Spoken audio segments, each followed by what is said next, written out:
Why is that? What was going on here? Do you remember this clip? What was going on here? This is roughly a year ago. You know what? I think we're just gonna. You know what? I don't even know. I can't even pinpoint the reason. I can't even dive back into the depths of my mind and give you an answer for that one. That one, I'm a weird guy. Okay, that's That's a different time. It was a different generation. This feels. I'm not even sure that's me. You know.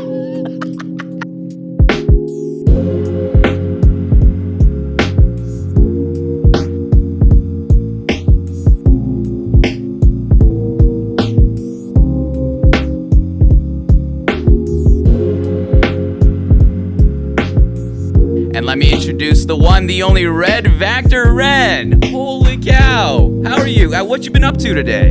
Hey, you know, nothing much. Did a little gardening today, and then did some work on just moved my cars around today, but nothing too crazy. Just chilled. It's a nice little Saturday. Opened up the windows, turned off the AC. It's a good day. How about you? All right, I'm doing well. I've been prepping for today. I'm glad that we were able to set a date here today, and I know, relaxing. This will be your nightcap, all right? This will be the way to send you off into la la land there. But Red, I usually start off these shows the same way, and I tell the guests how we connected.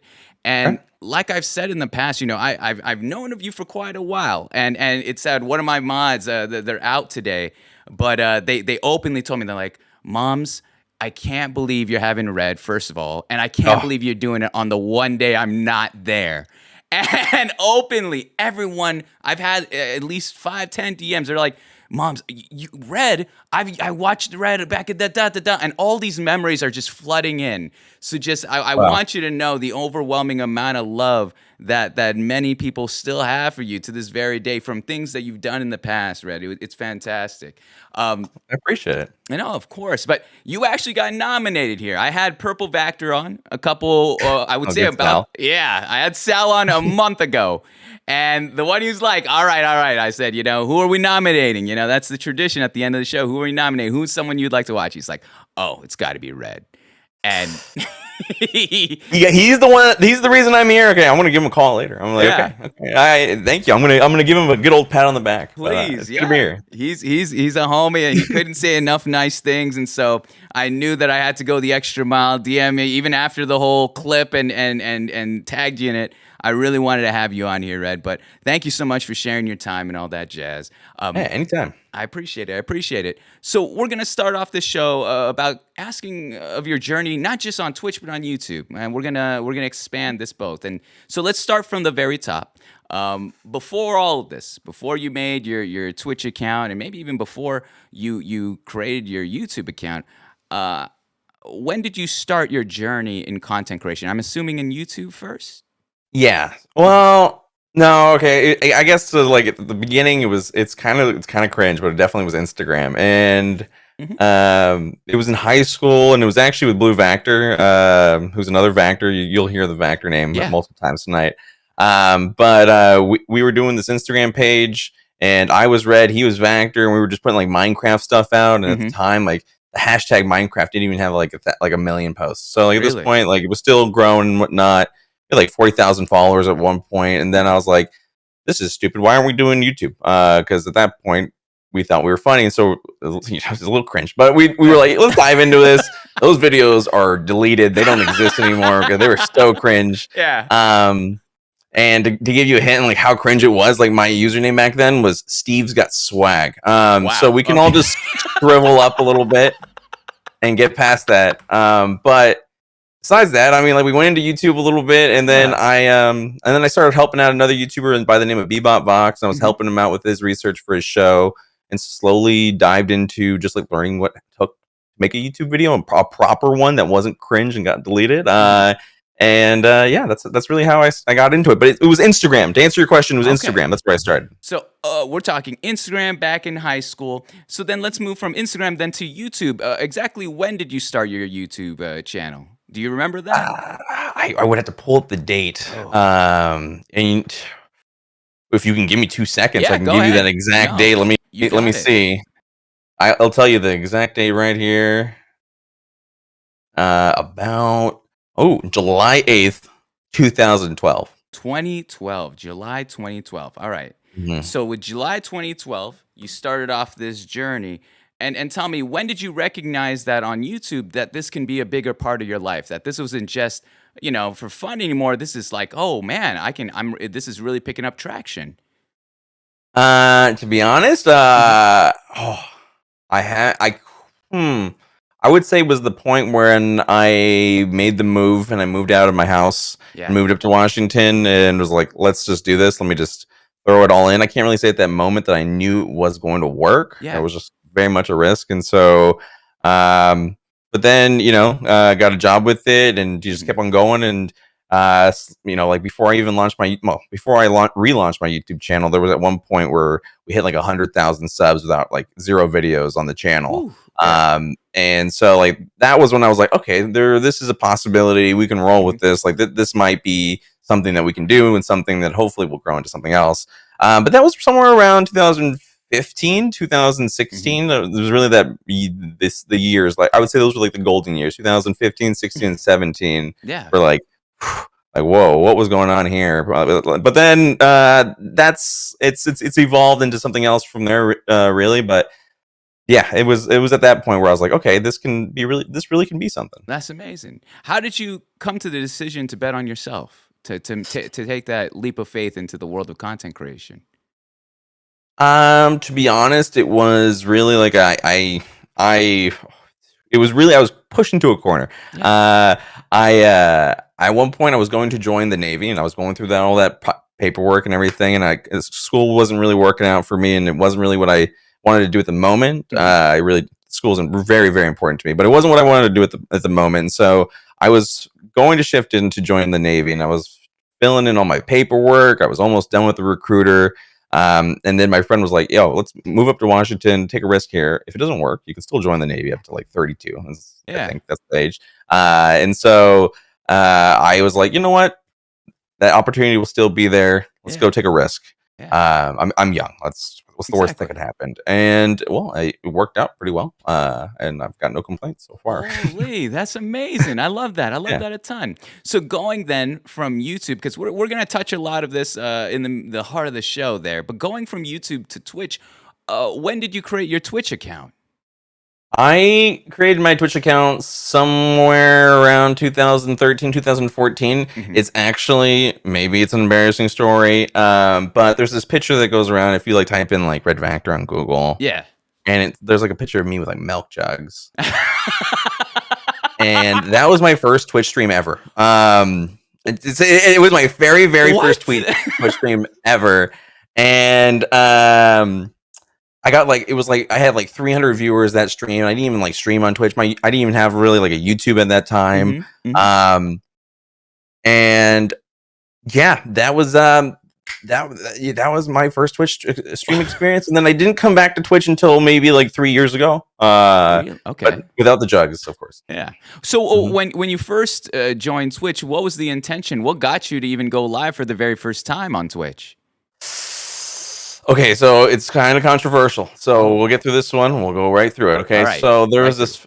there was a channel at the time called Jugscast, and it was, let's just say it was 70% jugs, 30% gameplay. And so I Okay. got the milk jugs, and I put the milk jugs in, Hmm. and I was Jugcast number 2. And then Jugcast number 1 came to my chat and said, "You're doing a wonderful job." And it was a wonderful time, and it was more of a parody. It Hmm. was a satire stream because it was a time. It was a time. It Yeah. was Yeah. Twitch. Yeah. Yeah. Okay. So then, like you said, you had that longer stint until 3 years ago when you rejoined Twitch. What brought you back? I was I was really into streaming on YouTube, and I had an audience of what, like almost 300 and something thousand subs at that time, and so I was Yeah. streaming to that audience, but it wasn't really clicking. Hmm. They were more of like a Minecraft, and I did change my channel a couple times over, and we can get into that later. But Yeah. the channel evolved and went back and forth, and so I really think that I kind of like un like click that community a little bit because they Hmm. weren't sure what they were going to get. And so I was like, let's start new, let's start fresh, and let's go to Twitch. Yeah. And it was really refreshing because I mean I've know plenty of folks in the community. I've been around for forever, so it was very welcoming to come to Twitch and be kind of like, oh, this is very unfamiliar, unknown, but yet there were Yeah. so many folks around that were willing to kind of help me. and make this an opportunity. And so I haven't really looked back. I talk about it all the time. Like I love Twitch, and yeah, YouTube is awesome, and maybe I'll come back to YouTube eventually. But I really like Twitch because it kind of like lets me continue to be here, but I can be here at my own capacity. So, Yeah. I love that. That's fantastic, especially that the feeling of recognizing like, yeah, this is a lot of my former community on YouTube. Let's take a chance. Let's take a risk. Let's reinvent. I think that's a big part of content creation is keeping things fresh, especially for the creator and their wants of what they want to do here online. So that's awesome. Let's compare your now to your past. All right.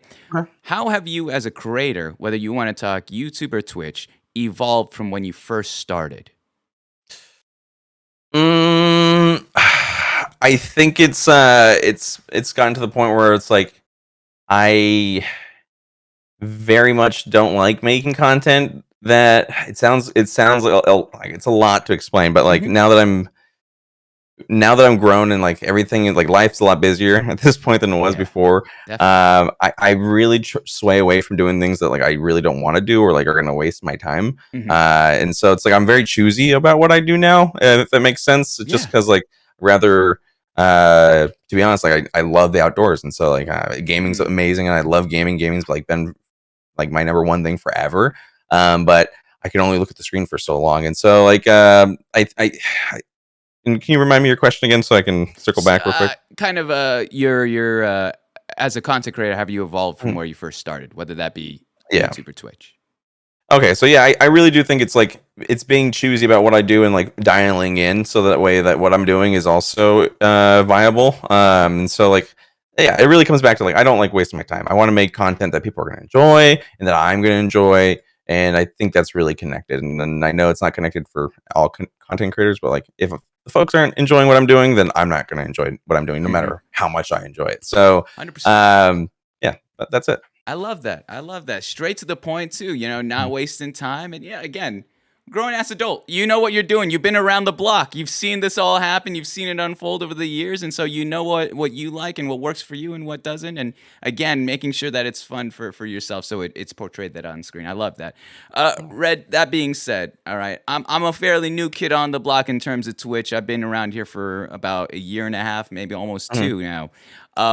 And because of that, I can't be everywhere at once on Twitch. Okay. It's the place on the internet that the city that never sleeps, kind of the Vegas of the internet, I believe.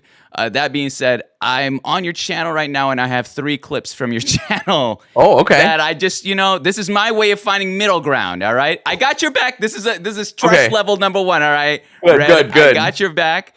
Of course, these we'll basically what I'm going to do here is I'm just going to play them. I'll have you explain what's going on, and I'll have a follow-up question with that. All right, Red? I promise you again. Sounds good. This is threshold number 1. So I'm going to switch over to the clip scene. You can listen along, and we'll run it from there. So this first one here is just titled Cursed. All right? That's all it says is cursed here. And let me actually open this cam here. And we'll listen along. It's 32 seconds long, and I'll have you explain what's going on within this stream, as well as the people involved. All right? 32 seconds. Sal, I'm playing Call of Duty right now. Can't talk. Oh. Wait, connect to me. I like how they can see it. Connect our heads. Oh wait, connect our heads. Okay, go further up. Go past your nose. Like go all the way.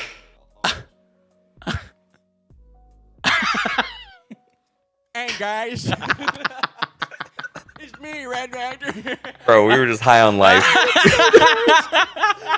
can see it on the main camera. Dude, that just looking at us on the left. Like you don't understand. Like we were testing out the thing. Like the camera quality wasn't even correct, and we were just testing it, and we didn't even know. We didn't even have a battle plan. I was just like, Sal, let's just go live, and he was like, okay.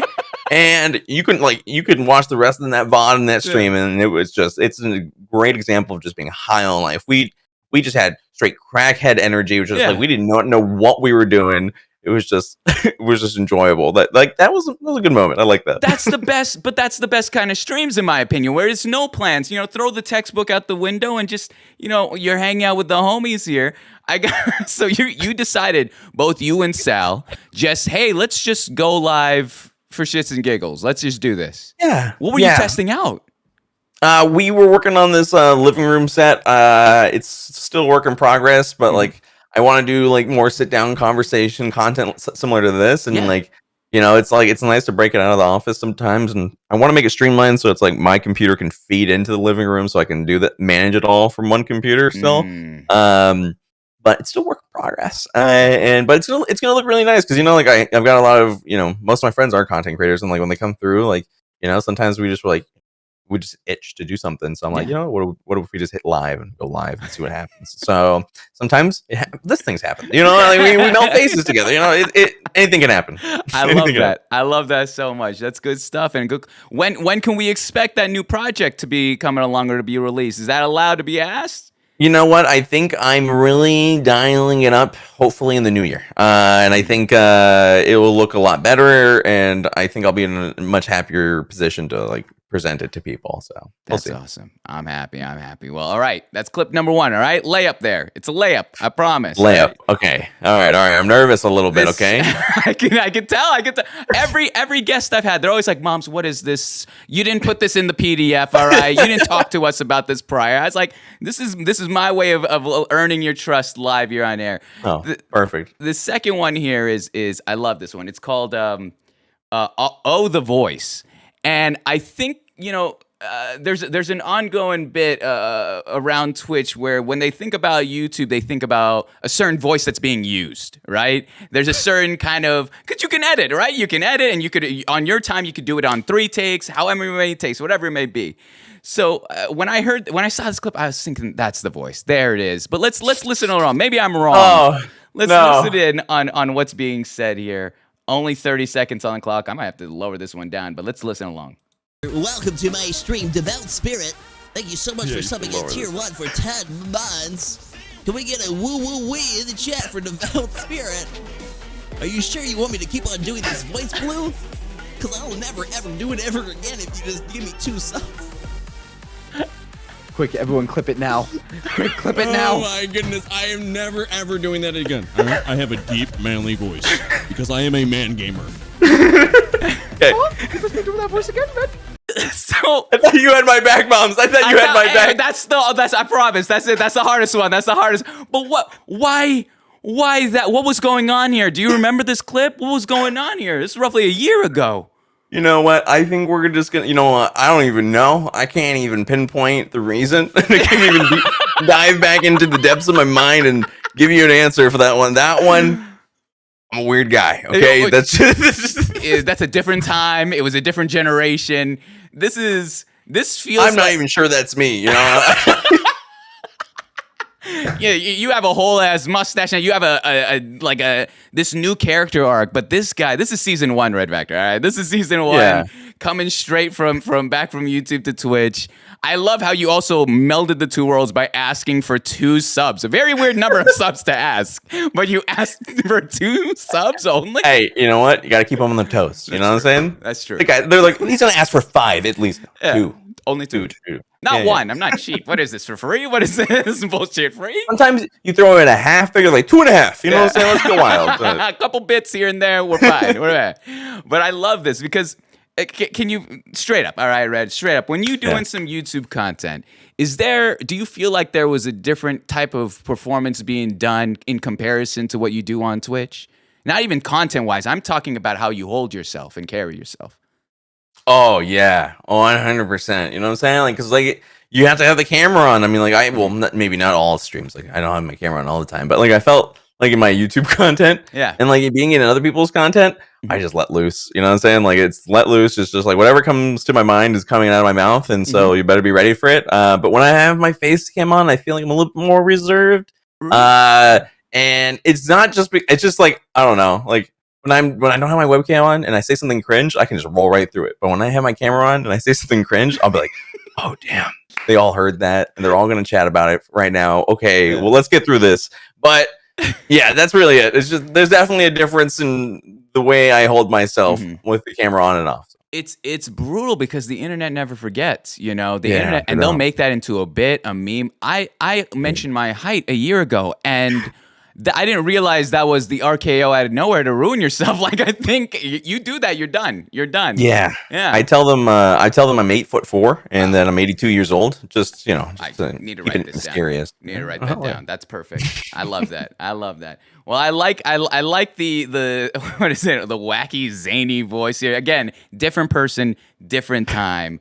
But I love it. All right, you still have it. You still have it. If you ever were to go back to the red brand to If I had to. if you had If I had to do it. If I had to do it. If the people wanted it. if the people want it. I like that. I like that. We got one more clip here. All right, one more clip Sounds here. good.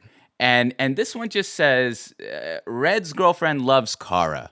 And we're going to listen along here, and I'm going to have you explain to me what's going on this clip. Again, see, I got your back, Red. I got you. It's not so bad. It's a cakewalk. This is a cakewalk. You know what? She was roasting me for this today, okay? What? My girlfriend was roasting me for this clip exactly today, but let's play it. Yeah, Let's play and then it. you tell me why. But yes. Let's play it here. 17 seconds long. Oh, I think Kara's still here. My girlfriend loves you, Kara.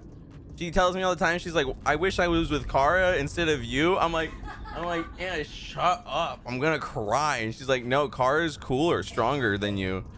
I'm like, oh my goodness. And the creeper blowing up or whatever's blowing up there in the background really puts a cherry on top. Tell me before we get into the clip, why was your girlfriend clowning on you about this clip earlier today? Okay, well, it's because she would leave me for Kara. That's what she said. These are the words Just that came out of her mouth. She's gonna come in here and beat me up, but I'm waiting for it. But that's just the truth, you know what I'm saying? And Kara could possibly beat me up as well. So it's a lose-lose situation for me. Moms. That is true. I've had Kara on here before, and now that I think about it, you know, someone I'm not messing with. All right, that's a whole other echelon. That's a whole other tier. At that point, you kind of have let's counteract it though. All right, let's counteract this. So we know that, you know, content creator wise, that's what your girlfriend would prefer. How about yourself? What would be your to combat the Kara Corvus choice that your girlfriend made? What would be your choice that you would tell your girlfriend, hey, this is my pick then? Oh, I tell her all the time, Jessica Alba. Not to elevate it out of creator bubble, but I would just go right to Jessica Alba. Straight there. And just straight there, live there, would be there forever. Yeah. But she knows that. She knows. Like, if Jessica flew in her helicopter, landed in my front yard, I'd just give her the deed to the house, and I'd be like, Jessica's taking me, and we'd be off. But that's it. That's it. But this is fair, you know what I'm saying? That's fair is fair. That's, you know. Yeah, it's fair. Also, Jessica, great pick. That's a name I have not heard in a while. That's where I know you and I were the same generation now. Just based on that pick there. Golden generation, okay? But anyway. It's the best, regardless of the point. Let me ask this, though, too. In terms of a collaboration, let's say you were to either do something on Twitch or YouTube, who would be your dream collaboration, no pun intended, of course, seeing Minecraft here in the background, but who would be your go-to collaboration if you had to pick of any creator right now to this very day? Any creator to this day. Tavarish. I don't know if you're familiar with this channel. It's a car YouTuber. I'm real big into cars. So I love his channel. He just buys destroyed cars. I'm talking about the nicest cars you could imagine, but they've been destroyed. So bought a flood Lamborghini and then just repaired it to just full on glory. And he does he just did it in Mercedes AMG, and it was a flood one, I believe, and he just repaired it and made it all new again and gets the car in working order. It's a beautiful car channel if you just seeing things from start to finish. Yeah. And to me, it's kind of relaxing because I just oh, there's a problem that I can't fix and I have no idea how to fix it, but Tavarish is about to just solve this issue in under 15 minutes. And I'm this is exactly what I want. And just the answers to everything. So that's why I like his channel. I love that. And what would you guys be doing together? Would it just, again, more car content? Were we talking? Oh, I'd be sitting in the car and I'd be like, can you just turn the Lambo on and off? And I just want to just hear it. That would be my collaboration with him. I just want to hear the car. I just want to be in your presence here, simply hearing the car. Sit here. Oh my gosh. I could see the twinkle in your eye right now. That asking a question, it's oh my gosh, I already have this. You took no time to think of this. You've clearly been thinking. I feel like you are running the fan account right now on Twitter regarding that. expose me, moms. All right, Okay. right, After you just right, exposed, right. Okay. Okay. On to the next clip. If there's more. I feel like I'm trouble now. I'm in trouble here. No, that's the 3 clips. All right, I promise. See, Okay, good. It's a rule of 3 in comedy. I would never go too far. That being said, Red, as much as I love Twitch, as much as I love it, I also love Twitter. Okay, and so I have 3 of your tweets here that I just want to ask you about. Again, Okay. why it's public information? If I went on to my local library and I made a spam account, whatever, I could find this live right now. All right. Okay. That being But said, if any of these tweets make me want to run, I'm gonna open up Dad's the host channel, and I'm gonna come for you. Okay, I'm gonna come for you. So just okay. that's fair. I'm fair, ready. Fair play. All right. The first one here. You tweeted this out October 4th, 2021 at 2:55 p.m. All right. This one's fairly recent. And for me, I talked about this early in the stream. I'm a gourmand. So I love some good cooking tips here, all right? And you posted up here a roast, and it says, trying a new Mississippi chuck roast recipe, all right? The crazy thing was this, all right? You posted up the instructions, which I'm 100% going to try out. I want you to know. Yeah. In the next week, I'm trying this out. But it said no water. Tell me how this went and your background with cooking, all of this, all right? This is a totally different direction of you as a creator. We're talking about you as a person here. Okay. Well, you want me to start with the roast, or you want me to start with my background in cooking? Start with the roast.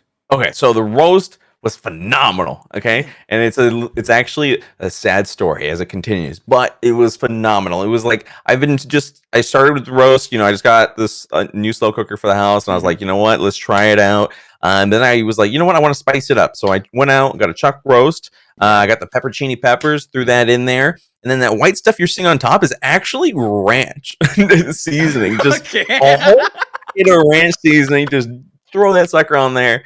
And then I threw some other seasoning in there. And then you just stick that sucker in there for 8 hours. Slow cook it.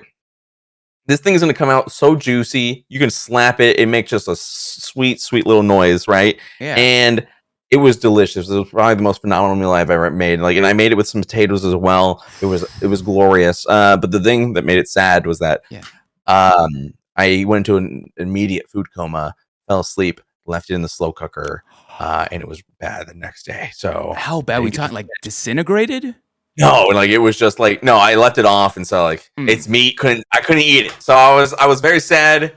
And it was a lost chuck roast the second day, but the amount of food I ate the first day was glorious. But to answer your question on my background in cooking, on where that goes, my mom's side of the family is from Guatemala, and I got to give you this context so that we can continue this story. But pretty much they cook every single damn meal. If you want to go out, we've got soda at home. You know what I'm saying? We've got French fries at home. You want to go out to the restaurant, you're going to get a burger, and we're going to go home, and then we're going to make you some French fries and give you the sodas that we have at home. So, everything is at home. That meme when they're like, Mom, can we buy pizza? And she's like, we got pizza at home. That was my family. And so, they cooked everything. And so, I was always just in the kitchen, just watching and watching and watching. And so, it comes down to you really just got to just follow the instructions, and greatness will come from it. And so now when I went and lived on my own, when I went to college first, limited cooking, Yeah. Okay. Definitely messed around and threw ramen in a coffee maker and threw the coffee maker away because it tasted like ramen from there on out. But it was being on my own really pushed me to cook. And there was also a point where I got a little heavier, and I was the heaviest I ever was. I was 187 pounds, and that's not heavy for everybody, but for me that was a lot. And so I was you know what, I need to just kind of focus on what I'm eating, because at that point that was in the golden years, 2016. I was eating too much, and so I was I got to take care of myself. Let's cut that back.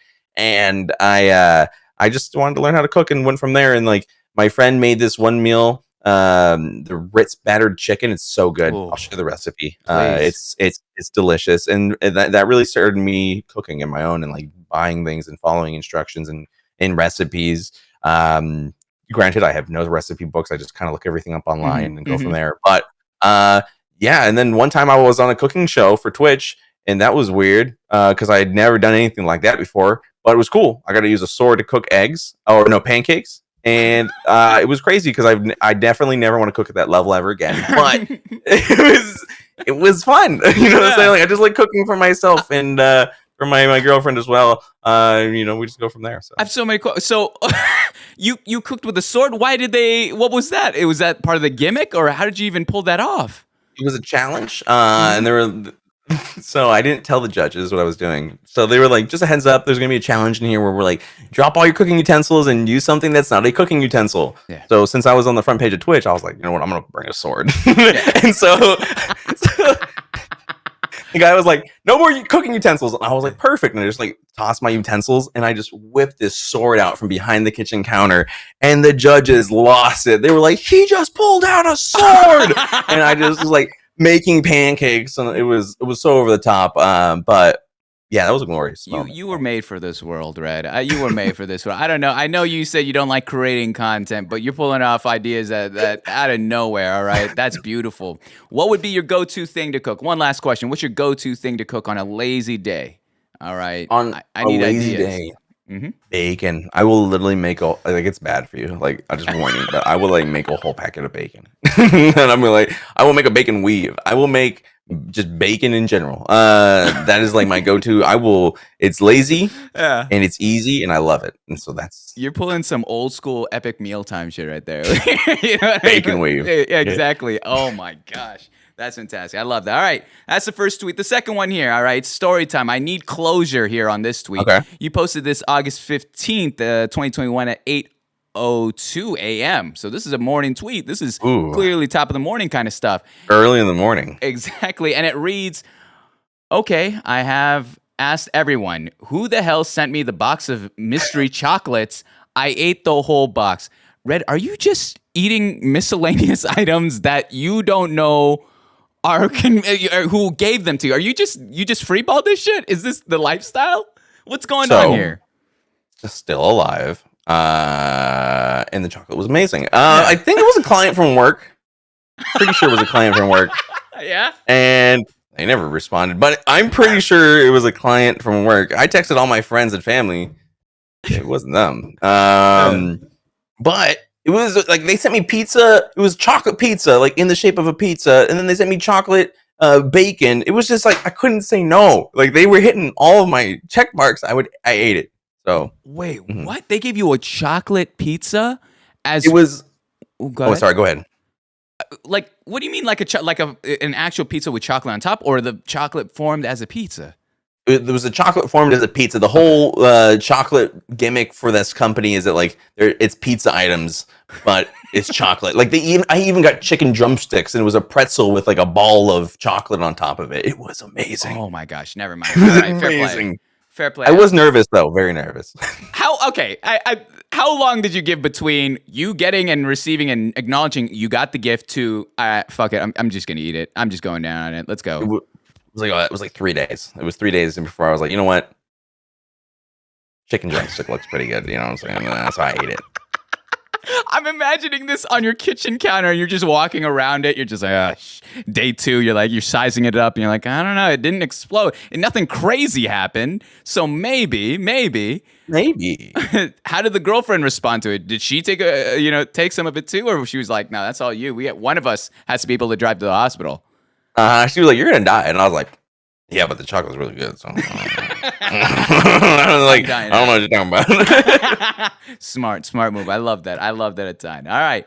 That's the second tweet. Third one here, and then you're home free. And this one's a little bit more serious. I know we alluded to it at the beginning of the show, and I kind of want to expand this conversation. You posted this August 10th, 2021 at 10:47 a.m. And it reads, I will get back into YouTube eventually, just nothing at the moment I really want to do. So I want to ask you, Red, all right, because I did check your YouTube channel, and I saw the most recent thing that was posted, and I watched it, and it was about 2 years ago. So from the moment that let's just get to the chase of it. Like, what was kind of the thought process at the time, 2 years ago, as you posted that last video and you thinking, all right, I think this is it for me now, for now at least. I mean, it definitely, I'm just, I kind of got to this point where like I was working on content with multiple folks, and so like when that moment went away and going back to just like kind of making it by myself, it's like there isn't a point where like the stuff I want to make is kind of feasible, and so I'm kind of like waiting until maybe there's a moment where I can make something like that, and I think we'll get into that conversation a little bit later on like what I'm really focusing on now and what the future holds. But it really comes down to like I'm making really cool things elsewhere. Why divert my time and attention to try and do something that I don't know will necessarily work? So especially when I'm doing something right now that is working. So that's really it. It's like I want to come to YouTube, but it comes back to the conversation like I really want to waste my time, and like I'm really spread thin right now. Like last year, like I did like the shows with Twitch. I forgot how many shows. I did like 8 shows with Twitch and Amazon last year. And then I was the Fortnite coach for my high school for the year, and then I was working my 9 to 5, and I was streaming every single day. Jeez. And so like I was like there got to a point where I was like, okay, I need to stop. I'm spreading myself way too thin, and so yeah. So it really comes down to like I want to do YouTube, but like if I want to do it, I gotta have the time and attention to do it, and so like. I'll come back one day, but not right now. I'm doing too many things. What inspired this tweet? It seems like, when I'm looking at the trajectory of all the tweets prior, this one just kind of showed up. What inspired you to just make this announcement?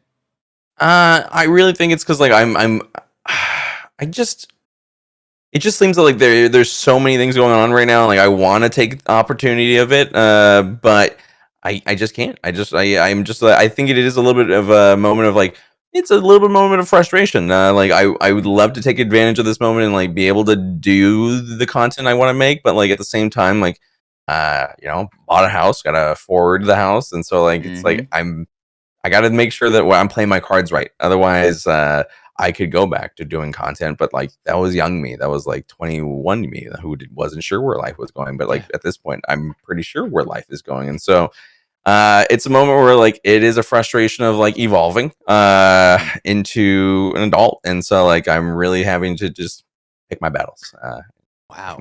Wow. I love that. I love that so much. Again, I like openly, I don't mind telling my height. I don't mind telling my age. I'm 28. I'm a million years old on the internet. All right. I'm dust. I'm ready to go. This is a young person's game.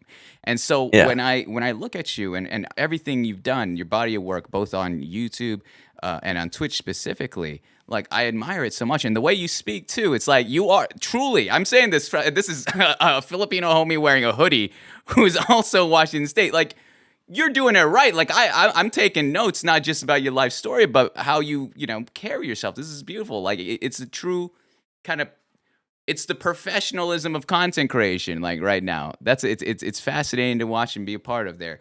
But Red, I appreciate it. Of course, that's all the hard stuff of the show. All right, that's the hardest part of the show. Most embarrassing stuff. I promise. No more tricks. This is pure conversation from you. All right, Red. All right. Perfect. So I'm going to ask you specifically about your time here on Twitch, some introspective questions of that manner, and then we'll lean into your life story. All right. All right. Sounds good. So the first question I have for you here, Red, is what have you learned about yourself through streaming here on Twitch? Oh, wow. I really think it was what I really learned was that I still got it. I think there was a moment when that if we go back 3 years and we wind the clock back a little bit, there was a point where I was like, can I do this anymore? Can I? Is this what I'm going to do? Like otherwise it was going to be a huge pivot in a different direction. And I was like, I don't know if I can still do this. And so when I came to Twitch and my friends were very supportive and then the community was very supportive, I was like, shoot, I still got a chance at making this dream a reality. And I learned that I just, if I put in the effort, things will happen. So it was just it was a really cool experience of like, it's the book's not closed yet, so that's really it. I love that. I love that ton. How would you describe your streaming style, Red? When you press that go live button and you're amongst your community, how would you describe what you do here on Twitch? Would definitely say that in my chat, and I know there's some folks in the chat right now that watch our streams, and that I would think they would put the word chaos with the streams. But I'm very much an improv kind of guy. Taking tons of improv classes, and I just kind of like improving things and just taking things where we go. And so like it's always a very weird and open experience. It's like just like let go and like let's enjoy our time here. We're gonna play some games and have some fun. I definitely think that that's the vibe I like to give off in most of my streams. Of course, like when I was streaming every day, there was maybe streams where like, oh, my day would kind of like shine through, and so like if I was having a shit day, it was like, oh, this is maybe not the best stream, but like now that I've pulled it back a little bit, like those are really the way I like my streams to be portrayed. It's just like we're just gonna have some fun, we're gonna game and have a good time, and if you want to have a good time, stick around.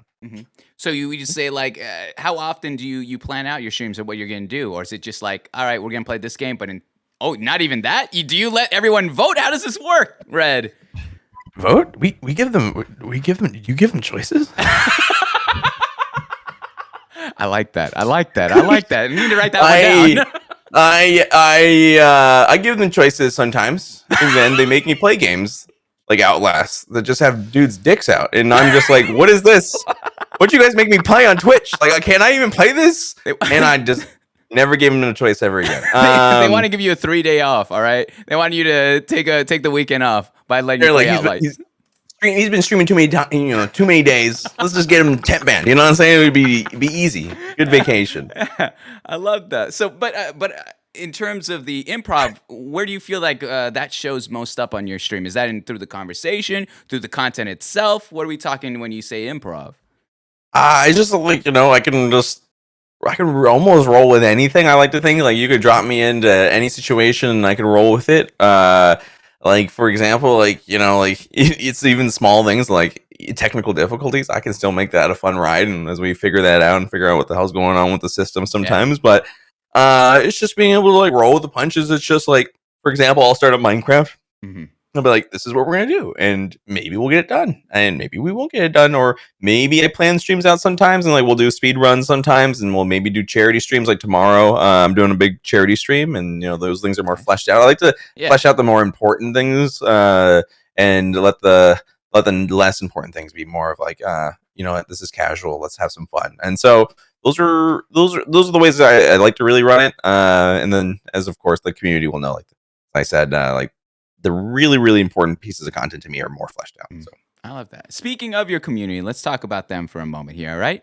If I asked your community who you are, and I had no idea prior, what do you think they would say to me? All right, and I'll give you both the troll answer and the honest answer. You can go with both or one or the other. Well, I heard it earlier. They'd probably say stinky, but they say it for purple, and they can't really make up their mind. So that's what I think. I think that's what they would say first. That's the troll answer. All right. And I don't know. I don't know, to be honest. Like, I feel like that's a hard one, Mom. So you know what I'm saying? You actually caught me there for a second. Well, I think it's important to know how your community at least views you to the serious extent as well, as much as a troll. I can come up with 20 troll answers. I can come up with so many troll answers. Maybe that's why I'm just so blinded by the troll answers. But I hopefully I would like to hope that they really come and think of me as like the the voice of like this community, and like I put the team Vactor together, and I'm hoping that like that leadership is portrays across the community, and just I hope they just think that I'm a nice guy. You know what I'm saying? Like I like to come across as a nice guy, and I hope that lands. That's brilliant. I love that. Going to the next one, let's flip the script. All right, you describe, or that your community got to describe you. I would like you to describe your community. If I showed up to your stream, Red, and I said, "Yo, Red, tell me about the lovely faces here that's surrounding my username here in the chat," what would you say of your community? How would you describe them? I would say that they're stellar. You know what I'm saying? Like we can do some pretty amazing things with them. We've done.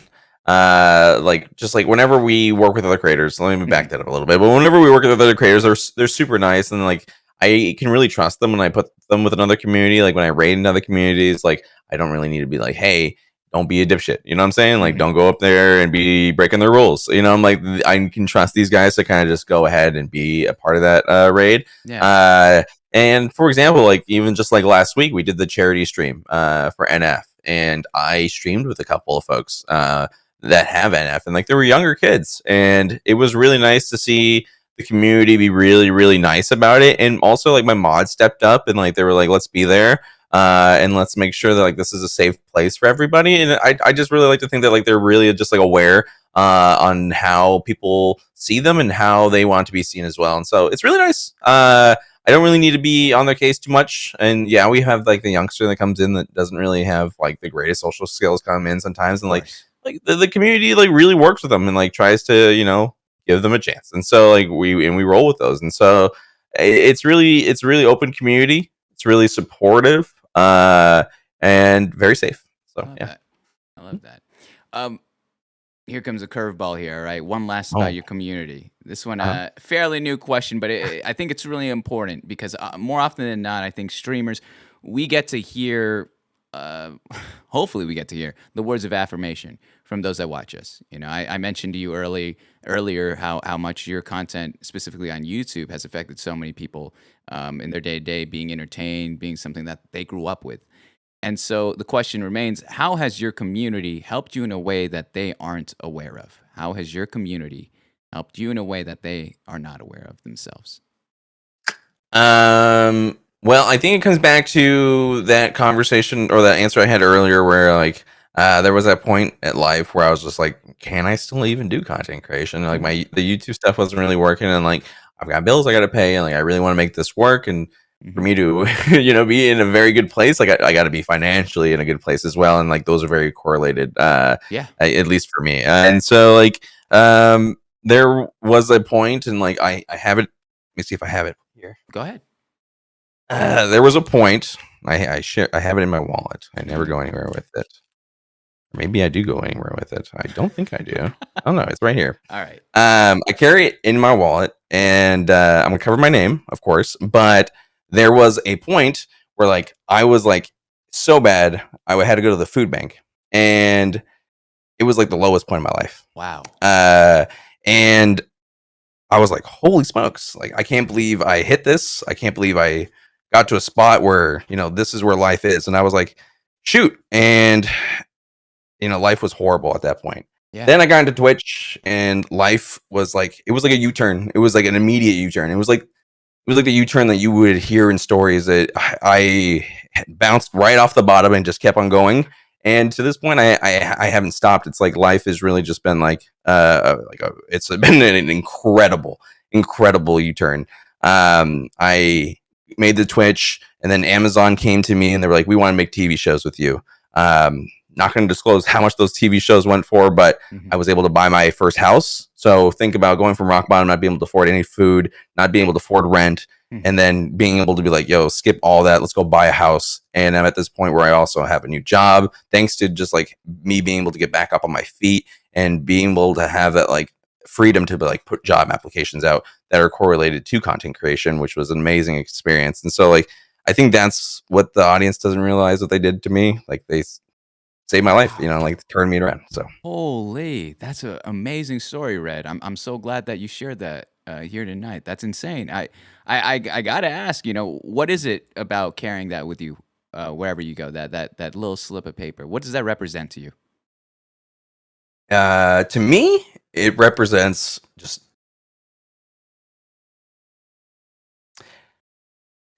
I just never want to be there ever again. So that's really it. Yeah. Wow. That's amazing. That is an amazing story. You better be writing a book or at least a vid documentary about this on YouTube, because we know that the demographic ain't reading a book. So yeah, no. I'll make a TikTok.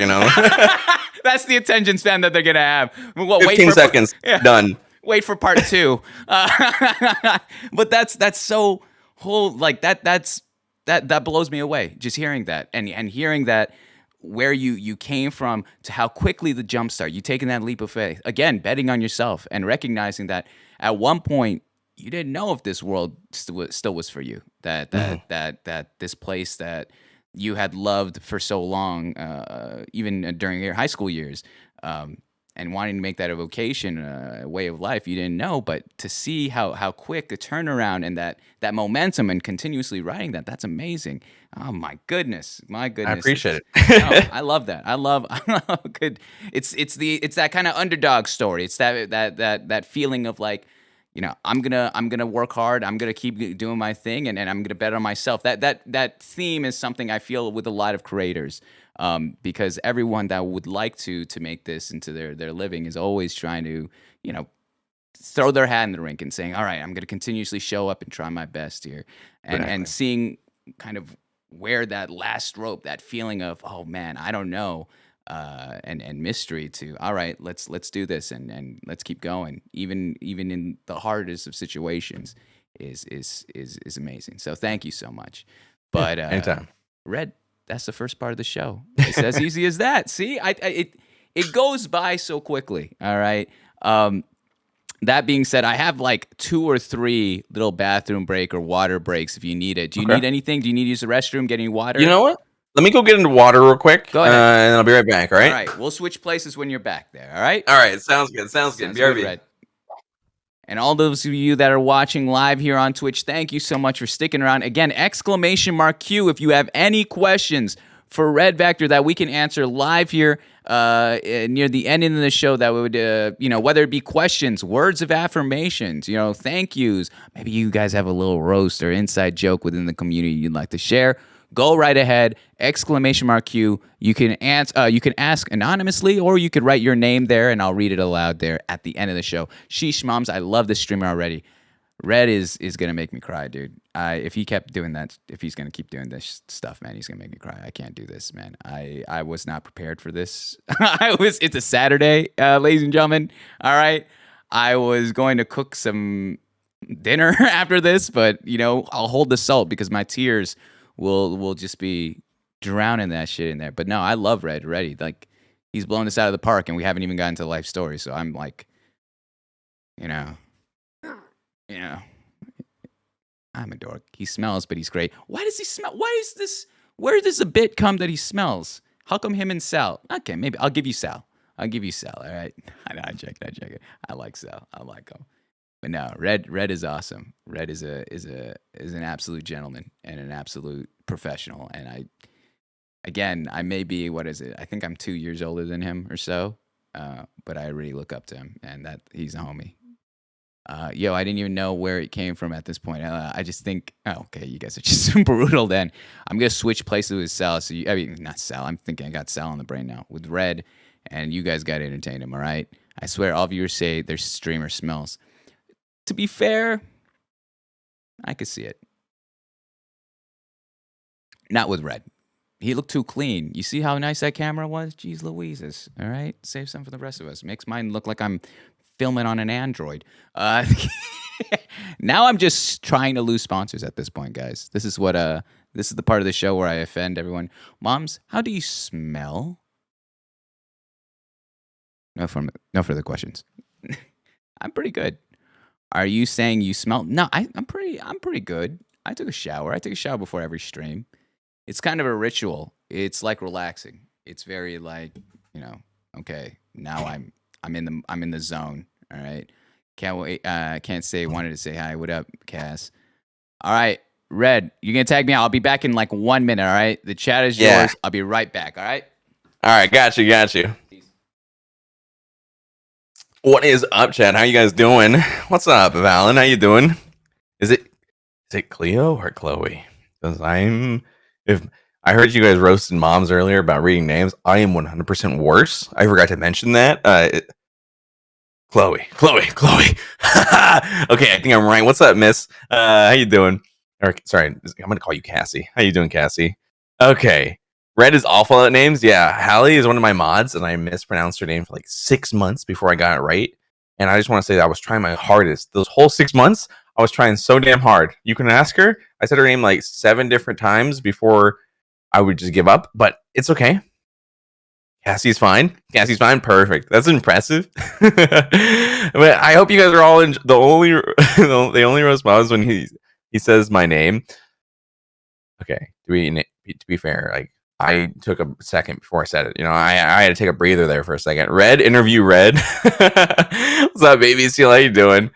But I really hope you guys are enjoying the show. I gotta say, like, Moms is a phenomenal host, and like he's really getting me with these questions. Like, these are really like in-depth questions, and I gotta admit, I'm loving this, and I hope you guys are as well. And I know he's getting a lot out of me, so this is how you know it's a good interview. That's how you know it's a good interview. I'm loving this.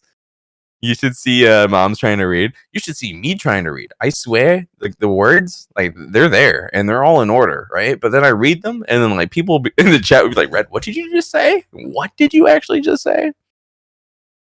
Proud of Moms. He's a real homie. Like, I straight up, like, I feel like like this is it. This feels good. I like this. Moms, I was telling everybody how great you were. Oh man, that's too kind. I will say this: my bathroom's like 10 steps away, so I 100% are here at all. Sometimes I have guests that just absolutely roast it, like, "Listen up, you ass!" And I was like, "Whoa, what is going? I don't need to hear this, but all right." Is this weird? But I appreciate the kind words, Red. Honestly, that really does mean a lot. Anytime. Especially for someone who's been around the block here. You've seen it, you understand it. Again, you got to throw age, all that jazz out the window. Your experience trumps all that. So I'm taking notes from you here tonight, as well as your life story. That being said, all right, we are leaning into the heart of the show. Ooh. And so I've done this 115 times now. It's my favorite part. It's what we built everything around, and it is your life story. Now, before we get started, I want to say to everyone that's watching here live on Twitch, in the future on YouTube, or listening on Spotify, this. And it's the fact that any individual that's willing to share their story should be honored and respected. This is not a place where I'm trying to hit you with gotcha questions or any judgment. You have complete control of this portion of the show. Because it is my job as a host to ask you those questions, if there's anything that's too deep or too personal or whatever it may be, feel free to give me a vague answer, a non-answer, or don't answer at all. I have no problem with that. It's part of the game here of improv, conversation. I try to tell everyone watching here live that when I send you the like pre-show notes, all it says is family life, and there's no question. There's nothing involved there. But I promise you, it goes so smoothly here. It's a lot of fun. But again, whatever you're comfortable sharing there.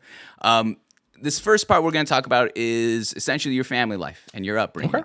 All right. So without doxing yourself, Red. Yeah. Whether it be a general city, state, or location, where were you born or raised? So raised all over the place, but born in Los Angeles, California. I guess we can start there. Nice. Yeah. I mean, I guess I can dive into the moving. I moved a lot. I moved a lot. How many locations roughly?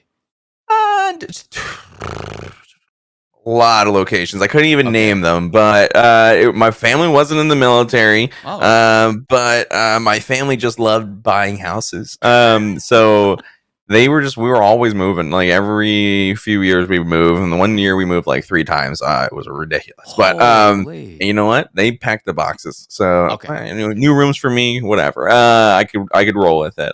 But born and raised mostly in Los Angeles, and then we moved a little bit to San Antonio, Texas at one point, and then a little bit after that, I moved to San Antonio when I was in middle school, and then moved back to California in middle school, and then I moved to the Orange County area for high school. But yeah, it was a lot of moving. It was a lot of moving, and but it was cool, because like you got to see a lot, and that was a really cool experience. Of all the places you've moved, what was your favorite and why? When I was a kid, I guess it would have to be San Antonio. San Antonio was pretty cool. We lived in this house that like had a green belt up behind it, and so if you're not familiar with a green belt, it's like just like a forest that's like nobody can touch it. It's like protected land. Ooh. And so as kids, that was like our playground. We would just go out back there. We play paintball back there. We make tree houses back there. Like it was just like we would get lost, and it was really cool. Like just like for those like few years that I lived there, it was really like freedom. Like in LA, like as a kid, like you really can't be out late, like otherwise something bad will happen to you. Yeah. So in this small town in San Antonio, Texas, like we could go out for hours. Our parents didn't care. I didn't have a phone at that time. Mhm. So like it was just like I disappeared, came back, and like my family was like, "Oh, cool, you're here for dinner. Okay, you better eat." You know what I'm saying? Like, cool. So like I don't know that. I think that's what I liked most about that period of my life. Did you enjoy the traveling and moving around, or did you ever feel like you wanted to settle down and at least call any place, whether that be San Antonio or any place in California that you were around, home? You know, I feel like a lot of growing up and moving around, you hear very often, tough to have friends, tough to settle down in a school system, tough to do this and that. Was that a similar experience for you, or did you enjoy the adventure of moving around? I definitely think it was like a love-hate relationship. There was points in my life where I was like, I don't want to move. I've got all these friends here. Then there was points where I was like, oh, let's get the hell out of here. And then I was like, oh, cool, bigger house. Like we can do this. This is fun. But yeah, it was definitely up and down. I definitely think it's definitely formed me over the years. And so like, like I definitely think it's definitely a little harder for me to make new friends as like, moving so much. It was just like, is that gonna stay? Is that gonna stay? Is that gonna stay? But yeah, no, I definitely think it was an interesting experience in my life that will affect me for a lot longer than I think I'm expecting. But yeah, no, the moving was an adventure. All right, I like it. Any siblings, Red? Yeah, I have a sister. She's about a year and a half younger than me, somewhere right there. So Just you two? yeah, just us two. So we got oldest in the family here, Red. That's how it. Mhm. Is it true about the whole stereotypes with oldest? Because I'm the baby in mine. So when I hear oldest in the family, I think they are. It's usually parents are much more strict on them. The first one, so they're kind of the tester child. There is this true across the board? Oh yeah, my parents were stricter than hell on me. Okay, and to give it an example, Yeah. okay, this is a true story, and I roast my parents all the time now for this because like it was just so over the top. My mom is very religious. My dad's very religious, and if you're very religious, hell yeah, awesome. Okay, let's get past that. Now this is where we get into the meat of this. So I bought Diablo 3. Oh my gosh. Okay, Oh my gosh. and I had turned 18 at the time, so I was like, I was like, screw all y'all. I'm buying Diablo, and so I can do it by myself. And so I bought Diablo, and I'll never forget this day. I'm driving home with my mom from school. My mom looks at me and she goes, "You did it," and I was like, "Oh, I did what?"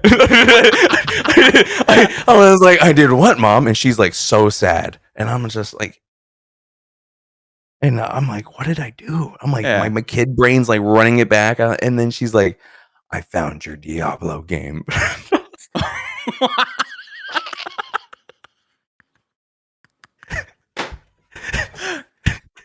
And oh my gosh. And so like it was an interesting moment. And yeah, she it ended up with the game this being burnt, but she didn't know that the game was installed on my computer. So wait, what? You're telling me she's like El Diablo, like she showed you, oh, you got Diablo 3? First, I probably didn't notice it was the third, but her first action was to toss it in a fire. What? Yeah. And what did? Oh my gosh, there's a lot to unpack here.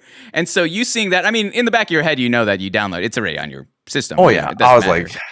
like, I understand why you're mad, but I'm gonna play it later. It's on my computer, So I was like, okay, I'll sit here and sit. I sat through the whole lecture because at this point, yeah, I was like, okay, I was like numb to it. So I was like, yeah, whatever. I'll go play Diablo later. It's good. We'll be fine. Did you tell her that you had it on your computer? Why can't you just have her? Yeah, okay, thank you. Let her have They would that have been the computer would have been on fire. You know what I'm saying? I can't risk that. I couldn't risk that at all. Thank you. All right. From one religious household to another, I fully understand that. All right. I feel you on that. All right. At least yours was Diablo. Ours was. Did you get that same thing with Pokemon? No.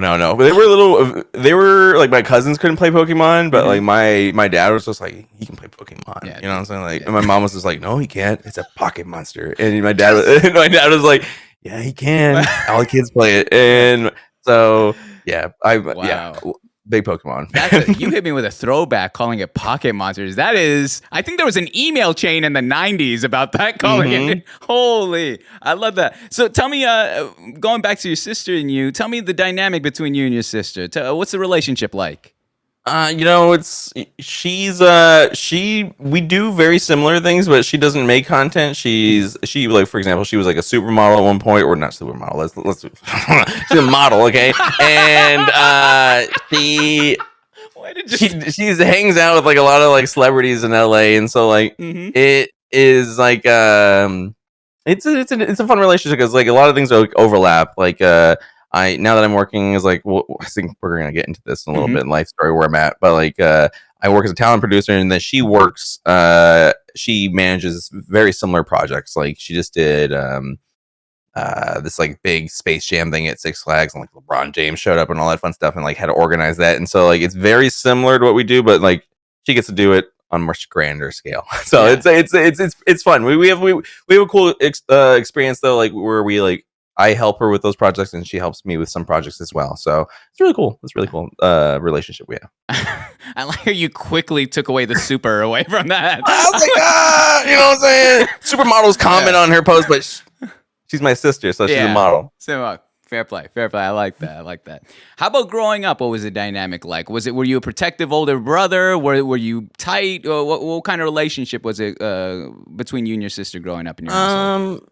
I think we were pretty close, but like we did like very different things. Like she was a cheerleader like throughout most of her life, and then I played sports, and so like I just played. We were off doing our own things most of the time, but when we were together, we were doing sibling things like fighting most of the time. But we were still pretty close. You know what I'm saying? But yeah, no, I would say it was a pretty awesome time growing up. Like in moving so many times, like we had to be each other's friends because you know, like when we moved to a new place, like it was just us sometimes. And so, I love my sister. She's amazing. That's it. Let's transition from your sibling to your parents now. You mentioned that it was a strict household. That's across the board. We're talking not just even video games. We're talking grades. We're talking extracurricular activities. All of it.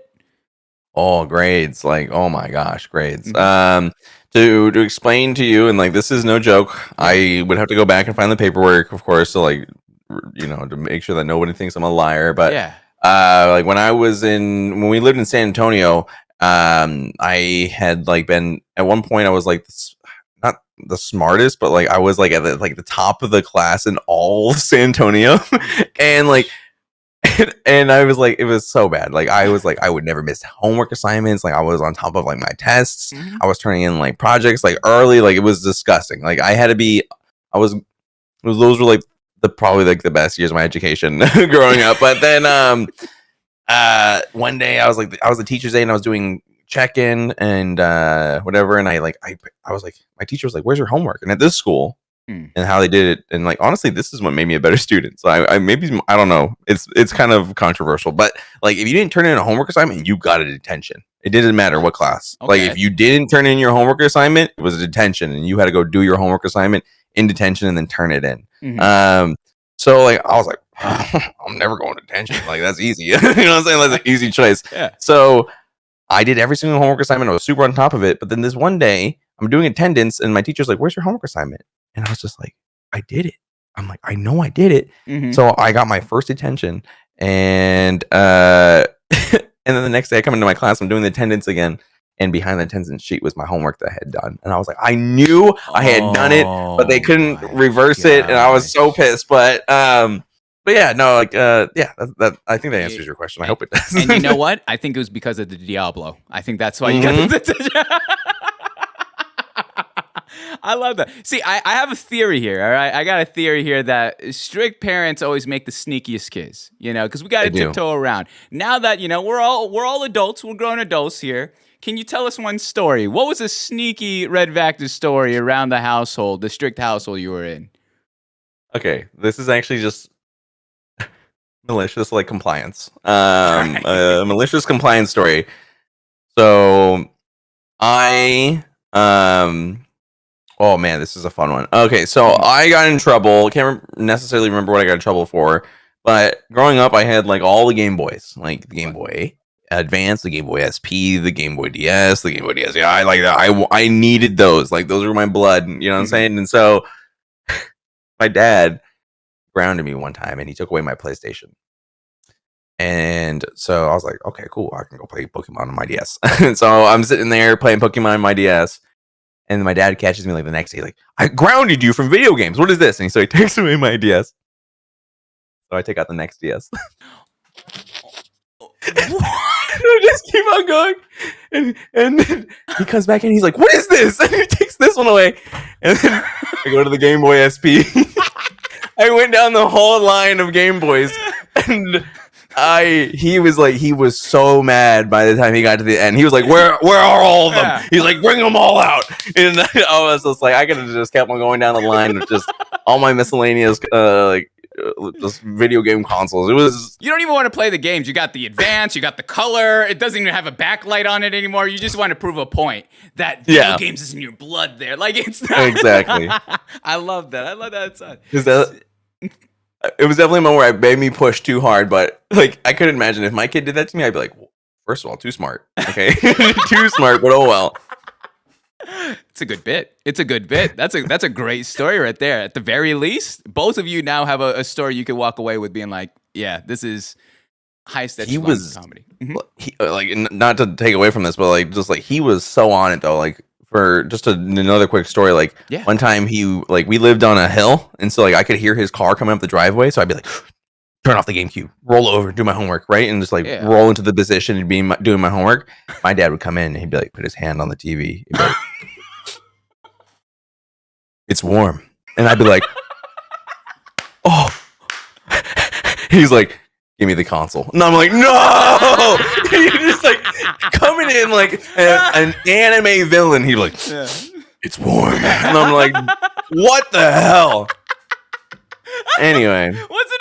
Can you, it's a tube TV? What kind of TV was this? Of it was course it was. Like the static comes off. Yeah. Oh my gosh. That's so good. That's such a good, I wish I had, that is insane. That is true. Apex anime villain-esque. Just it touches it with the back of the hand, not even the front. Just such a pimp move right there, and just I know what you're doing. It's warm, son. Hand it over. Oh my gosh, I love that shit. All right, go in there. Let's talk about your parents real quick. All right? I'm gonna ask you this question: what is a lesson that each of your parents, both your mom and your dad, have taught you that you hold to this very day in your life? Now that you're an adult, you've moved away, you're doing your own thing. What is a lesson or some sort of characteristic or whatever it may be that each of your parents, both your mom and your dad individually, has taught you that you hold to your heart to this very day? I really think for my mom, it comes back to just like, savings is really important. She's always stressing that with me. She grew up in a hut in Guatemala, and like the fact that she like was able to come to America and make a life for herself, and like she's seen from what it takes for him to go from the bottom to the top, and like that thing that's been like a repeating pattern through this conversation tonight is just like going from top to bottom. It's just like you never want to be there, and so she's pushed it a lot into me when I was younger. Didn't really understand it, and now that I've grown up, it's kind of absorbed into me a little bit more. It's like my mom says that all the time. I don't believe it, and then you grow up and you're like, oh shit, she was right. And so I think that's the really big one from my mom.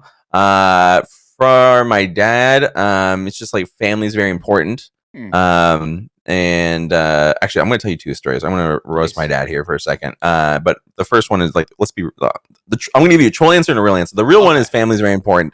And like that, you should really go out of your way to make sure that you're communicating with your family, even your extended family. You know what I'm saying? Like they're there for you, and like they will always be there for you. And there's not going to be a lot of folks out there that are going to be there for you like that. So it's good to have that relationship and to continue to nurture it as well. Now, the troll answer is, and this is a story my dad told me, and we're going to be very vague and very broad about this story, but gambling is horrible. Gambling is bad, guys. Don't do it. At one point, my dad told me that he sent a dude with $6,000, and he was like, this is for you. And then he gave him a briefcase with $20,000, and he sent him on a plane to Las Vegas. And he bet on some minor league baseball team in Asia. and the game was at like 5 a.m. in the morning, and the team lost, and he lost all of his money. And so that was the day that my dad said maybe gambling is a bad thing, and has never gambled since. And so I just want to share that with everybody because I think that's a really good point. Like you can get that bad very quickly, very, very, very quickly, and so don't let it even become a chance. So yeah. Damn. I think you're an angel right now, Red. Because I'm not gonna lie, maybe played a little bit of blackjack back in the day. All right, I don't have the money for it now, but in the glory days, I did. But that is a message right there. If I've ever seen one, I appreciate you sharing those stories. Those are awesome. Yeah, no problem. What's beautiful about this show is I don't really consider myself a content creator. I consider myself someone who creates and captures memories and moments. That's what I do. That's what the show's all about. That's what all the shows I do are all about. And so let's do one right here, right now. This show is going to be posted up on YouTube in a week's time. So if you ever wanted to go back and revisit it, maybe a year from now, maybe 10 years from now, as long as YouTube's there, you'll be able to. But the question is this, Father Time's undefeated. And we are always moving forward, never going back. And I think it's really important to make sure we capture moments where we really speak our minds, especially to those that we love. So in regards to your family, all of them, your sister, your mom, your dad, what is something that they should never forget about you? No matter where you go in this world, no matter what you're doing, no matter when you start your own family, if that's something you'd like to do, or if you move around or they're moving around, whatever it may be, what is something at its core that your family should never forget about you? I think not just to come out with an answer so quickly, but I think the big thing is like I just want to make sure that they know that I'm always going to be able to make time for them, even though sometimes I might be very, very busy with everything I'm working on and work, of course. So but it always has been I think in my family, it's family first, and so I will never stop making time for my family no matter what. And it's been a thing that it's kind of been a thing that I'm trying to fight for sometimes with work, and sometimes I do too much work and not enough family. But at my core, I've always wanted to be a family man and want to really prioritize that moving forward. Wow, that's amazing. I love that a lot because I think something that maybe, especially if you're not in the world of content creation, that people don't understand is this is not a 9-to-5 job. This is a 24/7 job. It doesn't stop. And if you're not intentionally trying to make that time for your loved ones or even yourself, you quickly get lost in the shuffle. You quickly get overwhelmed in this world of, and it's not, we may love it. We may love what we do, but even kind of having too much chocolate kind of mentality can ruin the bunch there. So I appreciate you sharing that. I think that's huge. I love that a ton. So we've talked about everyone in your family now. I want to talk about you before we get on to the next segment there. Who was RedVacktor growing up? I'm talking during the middle school to teenage years. What kind of child were you back in the day? Oh, I was a punk. I was a punk and I was a nerd and all that fun stuff. But growing up, I was definitely not. I was just an annoying little kid. Like my parents put me in all the sports. So just imagine like this little ripped little ginger kid just busting it around everywhere, running around, doing stupid things. Like one time we didn't break into an apartment, but we broke into like the apartment complex. Like they had a fence around the complex, and we were just like wandering around. And this old lady came out of nowhere, and she's like, "What are you kids doing?" It was like a scene from a movie, and we like jumped off the roof of the building, and so we were little rascals. And then also I was just addicted to video games, and I'm surprised my parents never really tried to stop me. But I played a lot of video games, and they always were like, "You play too much video games," but they never really did anything about it. So played a lot of video games because I was also outside and I was also doing my homework, so I feel like my parents didn't really care, so didn't really matter. But just young, adventurous, and I've traveled a lot, I've seen a lot of the world, and so yeah, I think that really sums it up for me when growing up as a kid. And then you added punk, and then you added someone who's just breaking into not breaking in, but breaking into apartment complexes and jumping off of roofs. I like how we're just gonna glaze over that side and then just be like, and then I played video games. Don't give me these Batman origin vibes, and then just go. And yeah, and then just my GameCube was warm, and one day it's Yeah. I like. Yeah, we did a lot of things. We did some things. So that's for sure. We'll leave it at that. Hey, that's after stream conversation, right? That's offline conversation. I respect it. I like it. I like it. Let's talk about your time in high school. All right, we're gonna transition here to I need to figure out a better name for this segment, but education. This is the worst name for a segment there. But we're gonna talk about your time in high school here for a bit. All right. So Okay. we're familiar, with most of the stereotypes. We got the jocks, the geeks, the nerds, stoners, emo kids, whatever you want to call it. There's so many things that high schoolers just classify themselves as or each other as. But for you, Red, on the spectrum of stereotypes in high school, where would you have classified yourself? I wouldn't consider myself a jock. I was on the soccer team in high school, but I was also on the choir. So like, Hey, I was like, I was like, what is this kid? I don't know. But I was kind of all over the place. Because it was kind of complicated. My aunt worked at the school, so like everyone did know of me, but I wasn't a jock, and I wasn't really one of the popular kids, and so it was kind of in between. I was an in-between kid. Well, that's like, it's a label I would give it. Okay. And of course, the layup questions. What was your go-to subject? What was the subject that you thrived or enjoyed the most? I really liked biology when they forced me to take it again, but I really liked photography as well. I went to school for it, and it was really an awesome experience. But I liked biology so much after I actually started paying attention. So that one took me a little bit to connect to, but biology and photography were really amazing. Time out real quick here. you slipped that in very quickly. When you took it again? What? Yeah. Is there something there? What do you mean you took it again? It's just the first time you just didn't care for it? Why? What happened? I failed the first semester, and then I aced the second semester. My teacher was like, "What happened?" I was just like, "I started trying," and I was like, I just wasn't into it, and like they made me go back to summer school, and like I took that summer school class, and that was fun, and like I think I'll never forget that moment because we make fun of it, but that summer school teacher played Coldplay every single day in summer school class. He was like, "You're gonna remember this summer school class for the rest of your life," and he's right, you know what I'm saying? Like. He was right. And then we would go to Jack in the Box after, get like $1 tacos. And I'm like, this is life. Biology and tacos. First off, is that a threat that you're going to remember this for the rest of your damn life? And second, hey, you know what? I got a good grade. Yeah, you know what I'm saying? What's the Coldplay song? I need to know. Is it Just Scientist? like Coldplay because of that whole experience, to be honest. And I don't even know any of their songs. that experience scarred me from Coldplay for the rest of my life. I couldn't even like name a Coldplay song. I think they have got one name called like the Stones or something. I don't even know. Yeah, this is the only place on Twitch that both people are just faking their Coldplay. I knew Yellow and I knew The Scientist. All right, two very sad songs, and that's about it. That's where we. Yeah, fair play.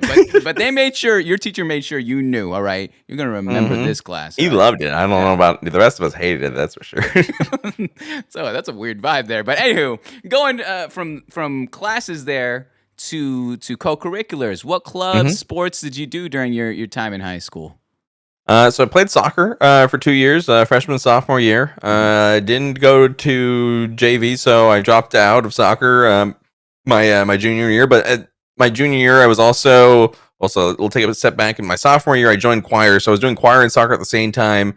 And then choir, my junior year, I became the president of the Kingsmen, which was like the all-male choir. Yeah. And so we got to lead that. And then my senior year, I went to the honors choir, and we actually got to sing on the Today Show, which was really amazing. Oh, sorry, not the Today Show. Good Morning. Good morning. Yeah. Yeah. We sang on that. That was really cool. And then got to sing in Carnegie Hall. Sang for the Pope, which was awesome. And then we did a couple other competitions around the U.S. And Blue actually was on that choir with me. RedVacktor was on that choir with me as well. And yeah, like those were the real big extracurriculars. I was also like the ASB and all that fun stuff, but that was not as important to me as really as the soccer and choir stuff. And then did the whole musical run as well at school. Did In the Heights, and what else? The other one, In the Heights, and what's that one? Is In the Heights? Yeah, that's the one. Okay. Oh, I couldn't give it back to you right now, but but what's the one? I can't remember the name of the other play. West Side Story. Yeah, that's it. West Side Story and In the Heights. And so yeah, we did those, and so that was really like the big extracurricular stuff I did in high school. Yeah. You are doing it all, Red. You're telling me Good Morning America. You're telling me the Pope. How are you? I just I'm gonna need a fact check at the end of the show. I'm gonna get someone to rewatch this VOD. We're going check by check to see all this. But that's fantastic. I love that. I love that a ton of again, like you said at the beginning of the segment here. You said you show such range between playing some sports there, going in the choir, still gaming, still geeking around, and everything in between. That's wild. Tell me this. All right, it's story time again, Red. It's story time. I'm gonna ask you for one story. I want you to give us one memory, whether it be a good one, something that you look fondly back upon, that you're like, oh man, that was a good time in life, or something that was difficult and it was a tough time in life, but it taught you a lesson that again you hold to this very day. Can you give us one of those stories during your high school years? Through my high school years, I think that day I decided to do choir was a real big day for me, and I think that was kind of a cool moment and getting to be a part of that because it really was like I really wanted to just go on the trip. You know what I'm saying? I was like, let's go on the trip. I'm like, I can go sing with some girls, so this would be great.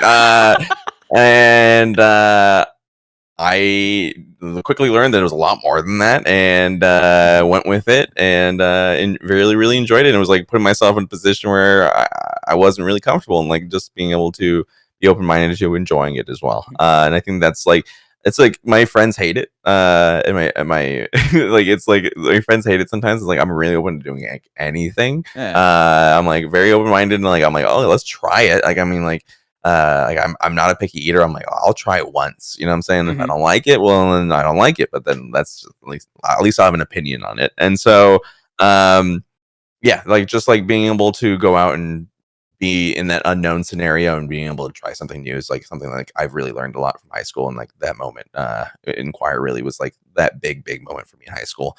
Now, if I had to circle it back, I think sad story is that I regret it to this day. I really wish that I had tried out for the football team. And it comes back to like doing that unknown. It's just like I really wanted to do it. Yeah. And I was just too lazy the first time. I missed it. And that's how I ended up on the soccer team. I missed the tryouts, and I was like, well, I'm not going to do a sport this year. So I signed up for the soccer team and went from there. And I had been playing soccer my whole life, but I wanted to transition into football because I've been doing both. And so I think that like the choir situation really exemplifies that moment of like there was a moment of risk, but I went out and did it, and I'll never regret it. But then there's that moment like with the football team, like I never went and did it, and now I always will regret it. And so those two are really big examples, I think, that stick with me from high school. Which both perfectly balance each other out, I think, too. If you were to do football, what position would you like to play? I really wanted to play receiver. Played it when I was a kid, and like I love running it, and I love catching the ball and running with it. So that was really what I wanted to do. Yeah. Nice. Seahawks fan? No, Packers fan. Wow. All right. Interview's over. Hey, but fun fact, I did see. Oh my goodness. You're gonna hate me. Go ahead. Here we go. I'm so bad with names. Remember your quarterback's name again? Russell Wilson. Okay, I saw Russell Wilson's Jaguar F-Type one time, and it was the nicest car I've ever seen. But that's the only compliment I'm going to give him, and that's it. Yeah, we can continue on. Fair. You're the second Green Bay Packers fan I've had here, and instantly I'm like, oh my goodness, I can't. Someone named Mr. Ubalicious was also, which is odd because he was over in Chicago. So I was like, wait, you're in Chicago. Why wouldn't you go for the Bears? But whatever. Fair play. The Bears still suck, Yeah, true. Anyway, That's we that's won't the get into it. fact. We can both agree on that. I'm going to take you to your final weeks of high school, all right, Red? Mhm. So we're taking you down memory lane here. Usually final weeks of high school, people are signing each other's yearbooks. Everyone's saying they're going to keep in touch. We don't know if that's true or not. People are taking their final exams, final group projects, this and that. When you were making plans right after high school, what was the decision that you came down to? Was it a 4-year university, community college? Was it taking a year off, working, traveling? What was the decision you made, and why did you make it? Well, right out of college, oh wow. Well, let's back it up. Right out of high school, I went to a 4-year college and was out in Memphis, Tennessee. Mhm. And my thought process was, let's just get so far from here and go somewhere else. And I also had a family member that worked at the school as well, and so they were like, "Hey, come here. Let's just it'll be a familiar face, but also some distance between me and the family," which is what I kind of wanted at the time. And so. Yeah. I went out and I did it I did 2 years there. I couldn't really say that I really enjoyed it too much. I mean, I made some amazing friends and I really learned a lot, not just about myself, but about where I really want to take my education. But I really, really wish that like I had taken the time to really decipher what I wanted to do and then went to a 4-year. So I've attended the 4-year for 2 years and then left. While I was there, I was I was in a fraternity, which was amazing, and that was awesome. Awesome. Yeah, if you want to, I would do it. You know what I'm saying? Like, do it. It's the best thing to do in college, to be honest, because like you just meet so many fun folks. But sorry, go ahead. No, I was gonna say make the case because I feel like it's always hit and miss with people's opinions of it. Like people are like, I'm a little scared, or I'm talking people that are thinking about going. Of course, they're a little scared and apprehensive, or they don't know what the experience is. I think there's a lot of also a little bit of connotation nationally that's like, oh, what is it gonna look like? What's hazing look like? What is all this and jazz? What is a frat or sorority about? So from your experience, tell us. What was it about, and how was it when you were joining all the whole 9 yards, I guess?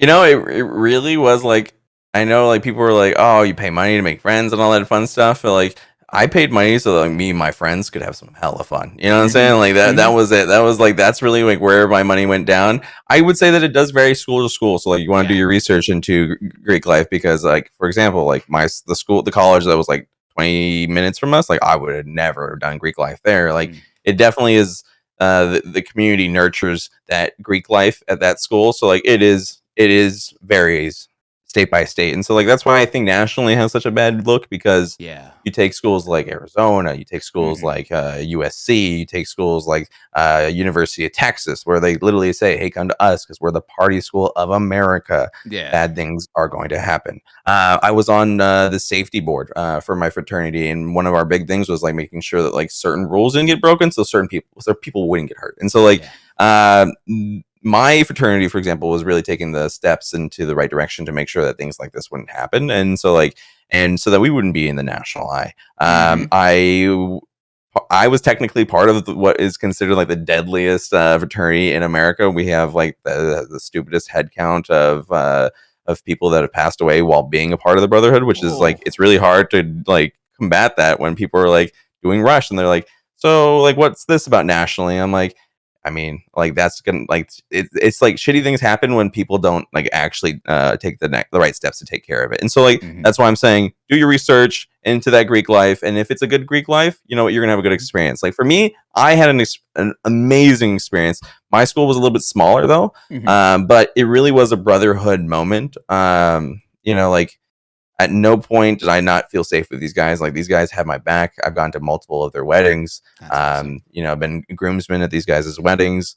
And like if I'm in a bad spot, I can call any of these guys up to come out. Like they'll drive. They'll be like, all right, we'll be there in 17 hours. We're driving now. Like these are the guys that like they'll drop anything to do anything for us. And so it's a really cool like relationship, and I would definitely do it again. Yeah, there was some stupid nights where we did some stupid stuff, but that was also moments I don't regret. And so, you know what I'm saying? Like, I don't regret any of it. I don't so, think, like, yeah, that's it. I love, again, I see, I'm reading body language. I could see you looking to the other side and just, you reminisce. Like for a moment, you're thinking about like, oh, damn, I remember this moment. You're not going to say it. I know you're not going to say it. I got you. But I see you thinking there. I got to ask to balance it out. All right. I have to ask, since we've gotten all the safety responsibility of the fraternities set there, I want to ask, what was the most out of pocket or wildest theme party? I'm not asking the party itself, the theme itself. Because, I think that's a big thing at college. I remember every weekend, every party I went to always had a theme. So what was the one that your fraternity created that was just like really, or had, that you're like, all right, well, this is one that we're going to try to pull off here as a theme tonight? I think my favorite one was really just like, it was so funny when they would try and do redneck, because like I was like, guys, you guys are wearing your normal clothes. Like, what is this? This is lazy. And sometimes, and like I would come in and I'm like, this guy from California, and I'm like, what do I do? Like, and the guy's like, you're gonna have to rip your sleeves off. You know what I'm saying? Like, you're gonna have to go sleeveless, boy. And I'm like, what? And I'm like, okay. And so, I can like, shoot, my memory is a little hazy of those times, but yeah, that one was pretty ridiculous though. At one point, we like the craziest parties definitely at school were when like the school would freeze and like in like the winter, and then like campus safety's like, all right, the purge has begun. Our golf carts can't go out on the ice, and we're a little heavier set. We can't go on the ice either, so we can't be chasing down college students. And so, literally, it was like when it froze, all hell broke loose. Like there was like every dorm was just open. People were just like rolling bottles down the aisles and just like, take a swig, roll it back, and it was a pre-COVID experience. Was amazing time. That's for sure. Yeah, this they really hammered down on like universities going too ham. I just remember like back in the day, it was like Project X. Everyone wanted the Project X experience in their college life, and like I bring that up now, and people are like, first off, what's Project X? And second, it's like I was like, you could not get away with even telling the stories, let alone living that now in 2021. It's insane. It's insane, man. I love that. Now, like and this is actually a true story, and it's it was crazy. And this is also to like I guess to go full circle on the fraternity thing. Like we had a situation, and like this is just to show you why you want to do your research into each university and their Greek life and the university. Like, and this is a very serious conversation. I have it with a smile on my face because like everybody was safe, but we had a Halloween party, and not us, but the school 20 minutes from us that I was talking about earlier. We're not going to name that school because like this is pretty messed up stuff. But someone had drugged the punch, and so all my friends were at the party. I was not at this party because I was at a fraternity meeting with my other friend.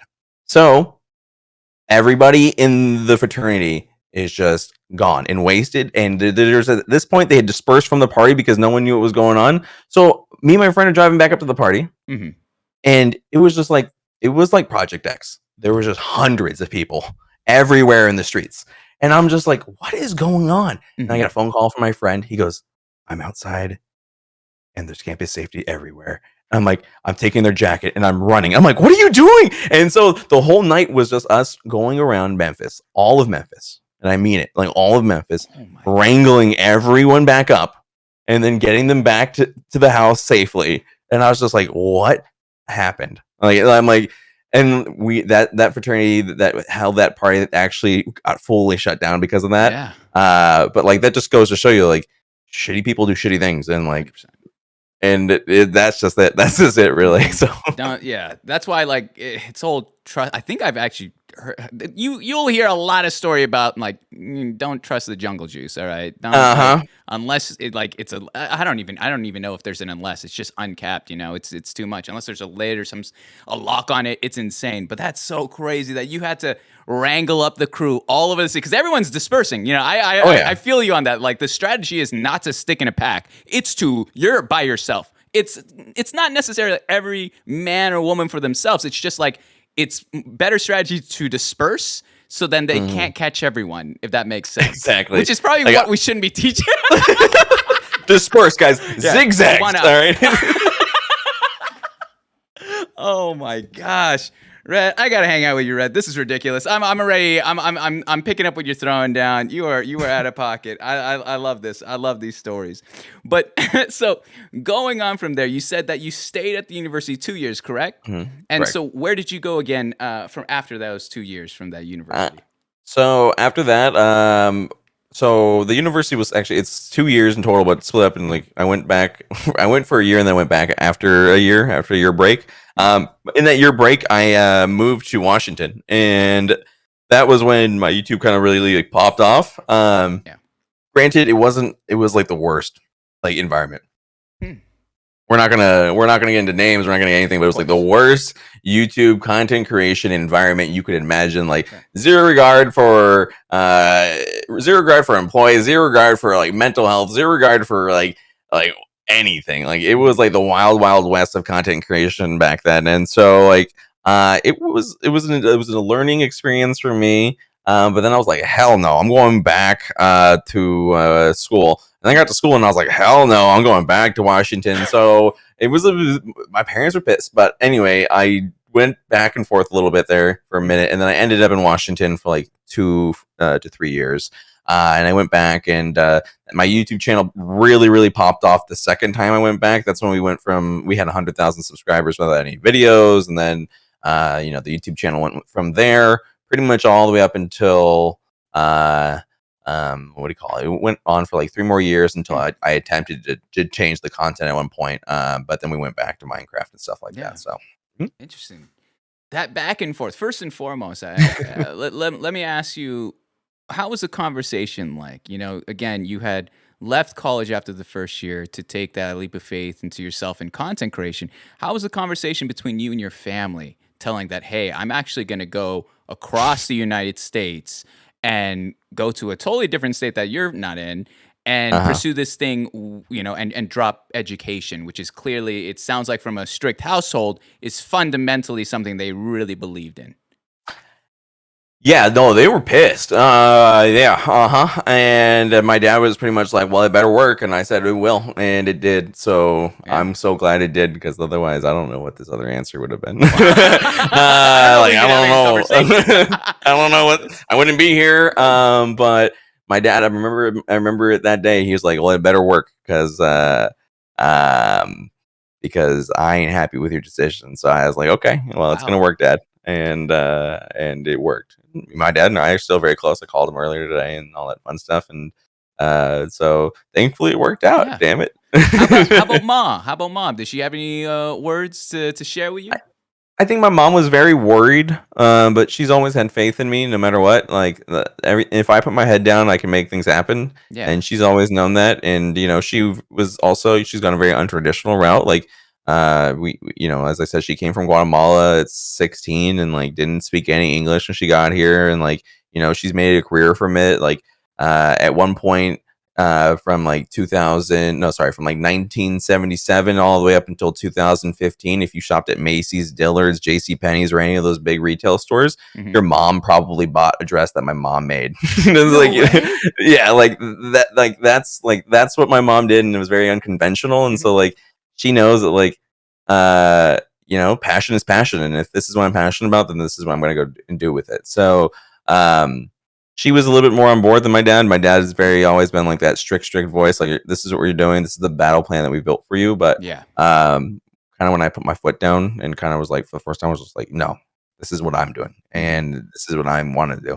Where it was kind of like that moment of like, it was a moment of like, you're going to earn my respect, or maybe you're not going to earn my respect. Like, but I went out there and I did it. So, wow. It's kind of cool because it's like seeing the roles reverse again with your parents, because we brought it as simple as something like Pokemon. Your mom didn't want it. Your dad was like, oh, go ahead. Now with content creation, your dad's like, whoa, I don't know how I feel about this. And your mom's like, yeah, this actually kind of makes sense. I like I like taking that risk on yourself. And again, that unconventional way of living, it's not, the cookie cutter, I'm sorry. Trajectory of how most United States parents are like, oh, go do education, this and that, 9 to 5, and then start a family, Exactly. So seeing that your mom had that vision is really dope. I love that a ton. So going from there, all right, and I'm assuming once you started and really stayed around Washington, that was that. No, did you go back to anything in terms of education or?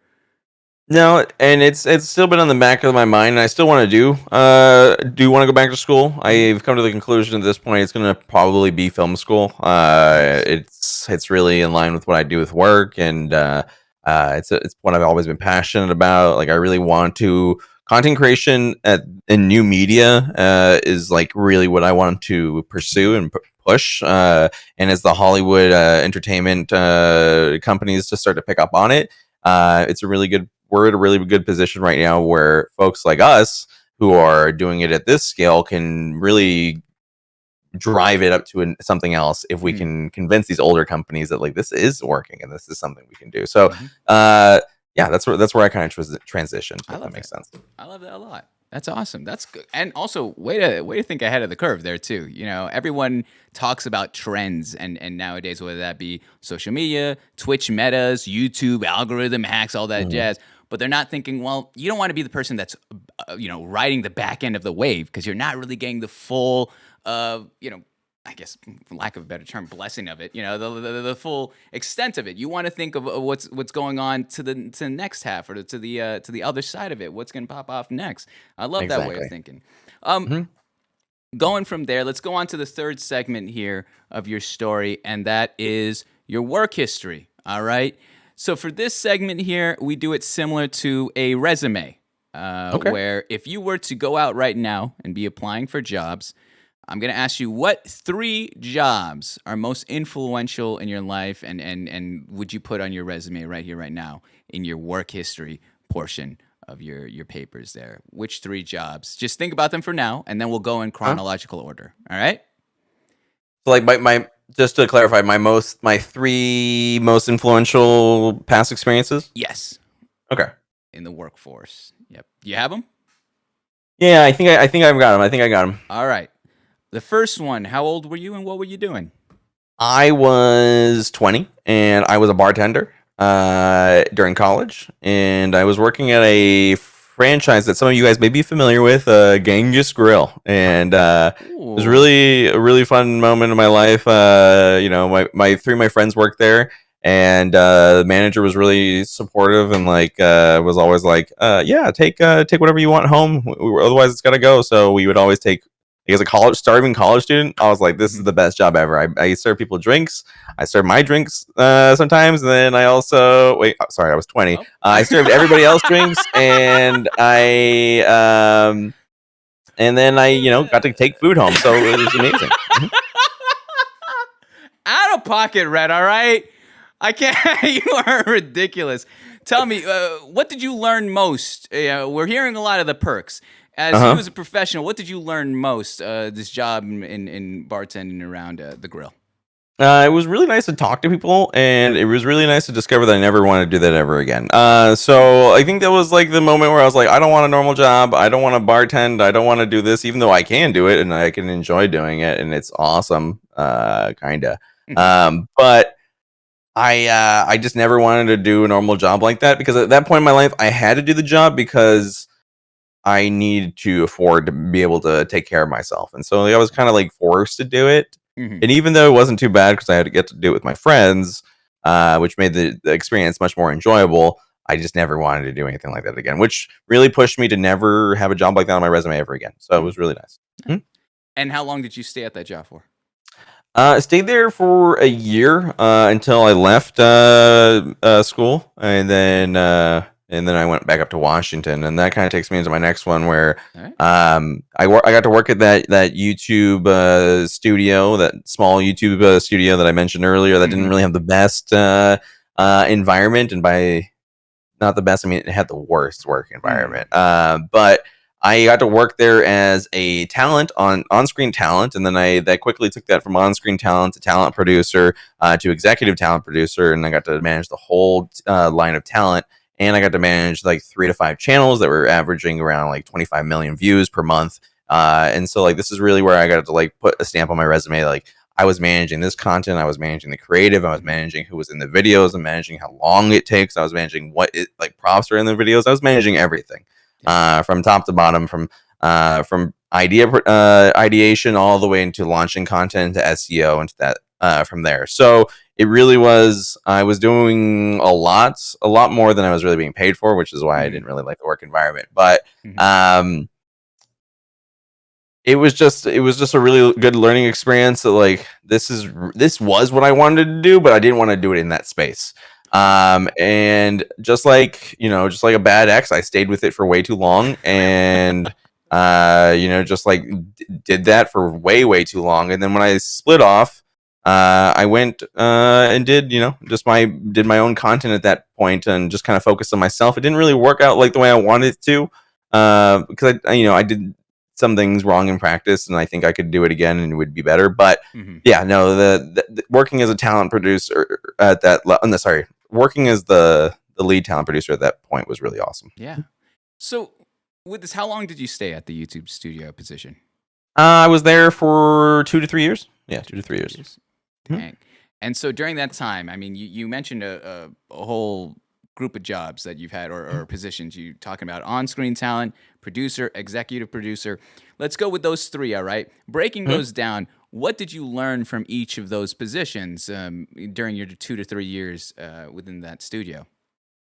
I think as on-screen talent, I really learned to be personable on camera. I think my camera, I like to think that my on-screen camera talent is pretty on par with like what people would want for high value productions. And so like I think that really came into play like when Amazon hit me up and they're like, we want to put you on a show. And I was just a Twitch channel with like 100 viewers. Like I really didn't need to be on a show, but the fact that Amazon was like, this guy's good on camera, he's got the history, let's throw him on camera. Like I had the experience, and so like I really think that was like one of the coolest things I learned as a talent. And then managing a team really opened me to opened my eyes that like there's so much more past content creation that I can also enjoy. And like this is like really a big thing that like we haven't really talked about tonight, but like with the Team Vector and like the initiative that I'm really trying to do there do with Team Vector is like teach these creators that are joining Team Vector that they can really take content creation to another level outside of content creation. It's like when you hit live and you stream and you hit end stream, your day's not over. Like you got to go do other things. Like you start treating it like a job. Then you can also reap the benefits of treating it like a job and like starting to put experience down on a piece of paper and starting to take that and elevate that and make it into a real job, which is coming down to like where I'm at now, which is really nice, and like being able to elevate yourself to that position. And then the executive producer position, I think the really big point there was just like that was my cap at that company. And it's like a really big learning thing during your whole journey through employment as a person, is that like there's gonna be times where you get to the cap at that company and they're not willing to let you go any further, and they're not willing to let you go any further for whatever stupid reason that might be. And so that's their fault, that's their loss. Bounce ship, go somewhere else and learn, and where you can actually spread your wings. And so I think that's really learned at the executive position, was just like this was it. Like they didn't want me to go any further, and it was just kind of to keep me there, to keep me happy. So I wasn't happy and I wanted to leave. So wow. Well, no, and that's a huge decision too. I mean, you could have easily just stuck around and just again, like you said, overstay your welcome. You like a bad ex. It's a relationship that was already past its prime, or what was necessary there. But I appreciate you sharing all those factors. I do have a part where I have the Vector team brought up. Don't get me wrong. I wrote it down. I got my notebook right here. All right. This is exactly, I'm writing as we go. So I'm talking and writing because I don't want to miss out. But so you stayed there for 2 to 3 years. And you said that you saw that at executive producer, that was your cap. Was that if I may ask, was that a conversation or was that just something internally you knew about yourself that you're like, all right, I'm done. I'm out of here. There's nothing more for me to be doing here, as well as just wanting that more work-life balance and all those other necessities in terms of employment.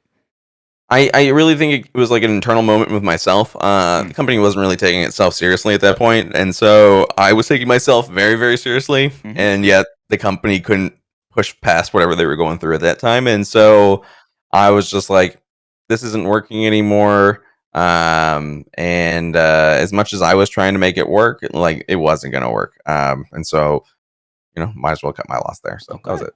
All right. So you dipped out of there. And what's the third job that you'd like to, that we're talking about here on your resume? whether it be Uh, present or something still? I think present, it would be my most present job. I currently am a talent producer at Portal A.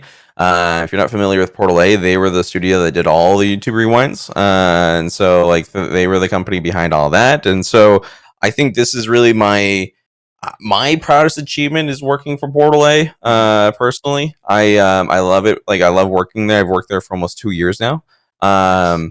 And I get to work on campaigns from like the bottom to the top with Mhm. content creators. I get to work with micro influencers all the way up to emailing folks like Adam Sandler. Mhm. And it really took me to the point where I was just like, oh, I don't just make Minecraft videos anymore. I actually get to make things that people get to spend money on, and I get to actually advise them on what they're making, and I get to advise them on who I want to be in these campaigns. And it's a really, really cool experience. Like last year, we and not to get political, but we'll just get over this. Like it Yeah. was just a really cool experience for me. Like I got to work on a campaign with the president, President Biden, and like it was a really cool thing. Like I That's could sick. put a stamp on my resume. Like got to work on a presidential campaign stamp. Yeah.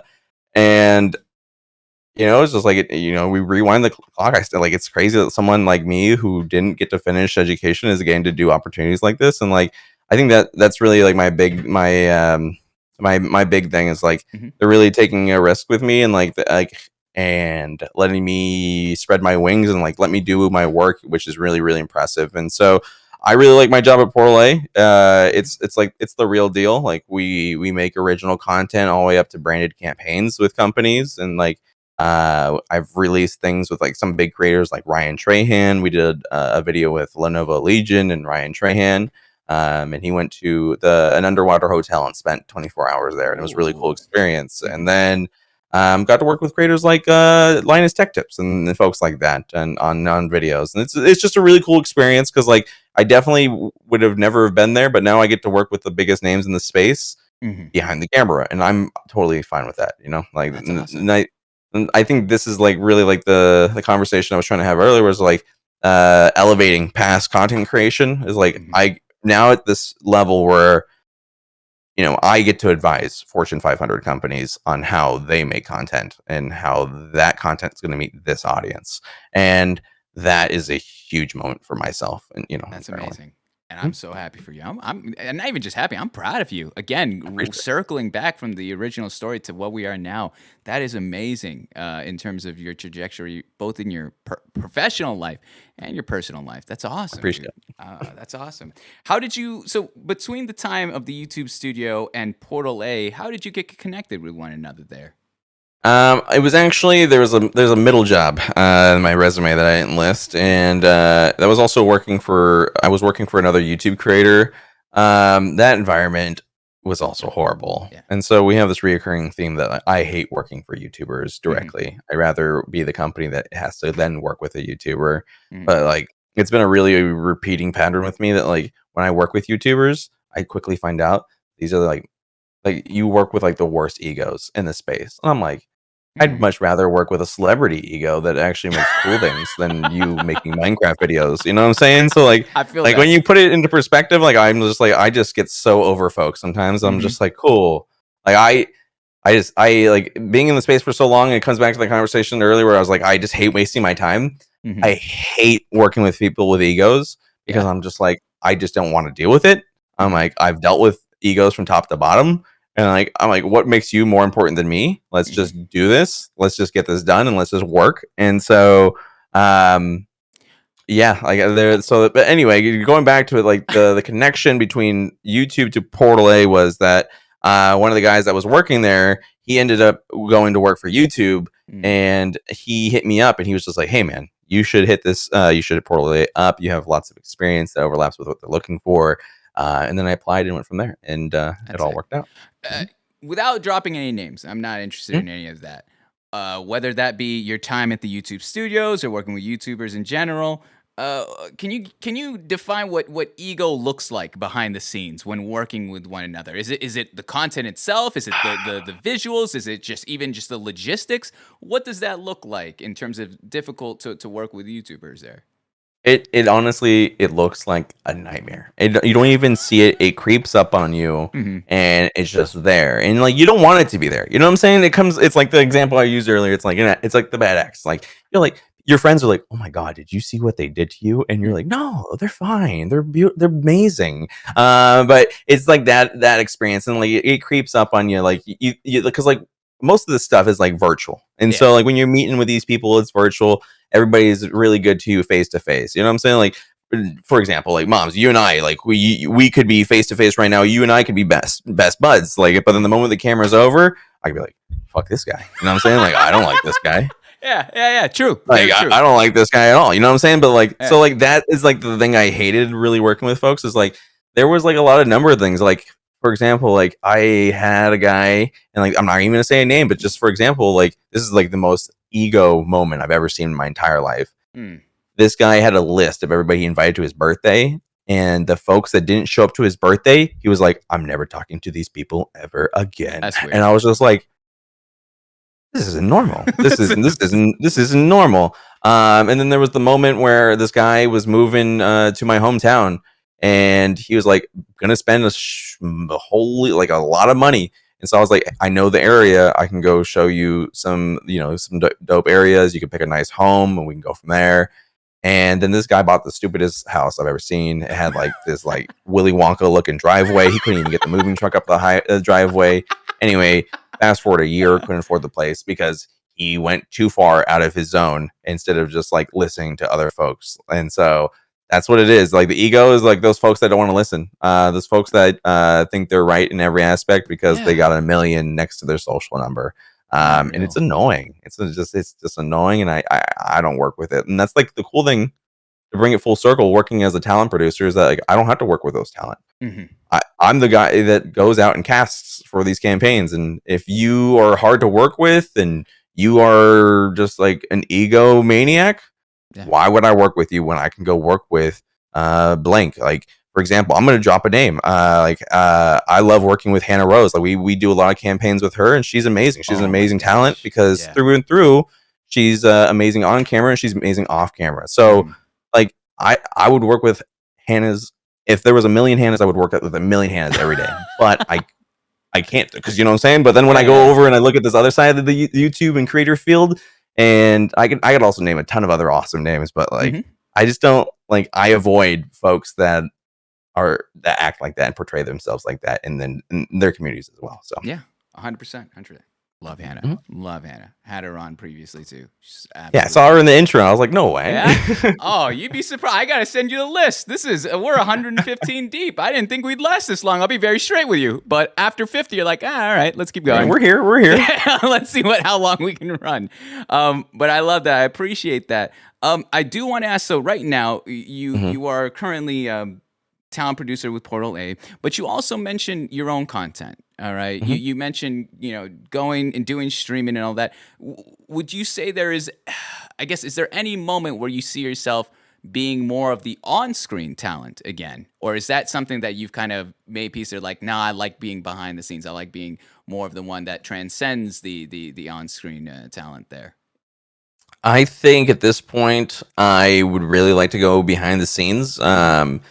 I think the producer glove is really what I fit best in. Nice.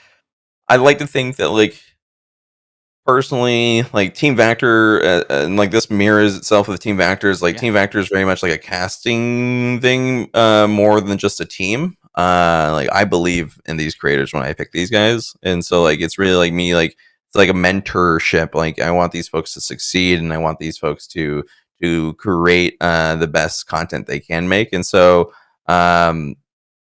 That's like really what I'm trying to do outside of Portal A. It's just like I'm really trying to elevate others, because like I'm tired of being on camera. I've been doing it for like 10 years, my time is either I just need a little break or I just need to help other folks. But I just rather help other folks. And you know what I'm saying? Like, and not to make this like weird, but like I want to elevate folks that like normally wouldn't get elevated. You know what I'm saying? Like the world could do with less of me. You know what I'm saying? Like they can do less with the white dude and more with other folks. And like I really want to like help those folks and like elevate other creators and get them to that level, and something that we're working on internally. That's an idea that we're working on with at work, and just like making programs where we can help creators that don't usually have the light shined on them and make them better, because sometimes these folks are all they're missing is a general push in the right direction, and then success can happen. But it really is very niched and cut off. So making that information available to everyone is really what makes us and pushes us forward and diversifying this whole space. So that's sick. I love that. I love that a ton. I 100% agree with you. After doing this for over 115 times, I've met so many people that I'm like, you are amazing. Like, give it, and it's just tough because you hear the cliche, even including myself. I'm going to throw myself into this mix where you hear, you're doing great. You're doing great. You just need more eyes on you. But then you sit here and you're like, what does that mean? You know, where's the education on that? But you're 100% right. Let's talk about Team Vactor a little bit here. I'm curious. So when did this fully begin? When did this start? When did this idea come into full execution? You're like, all right, I'm starting to reach out to individual creators and bring them in.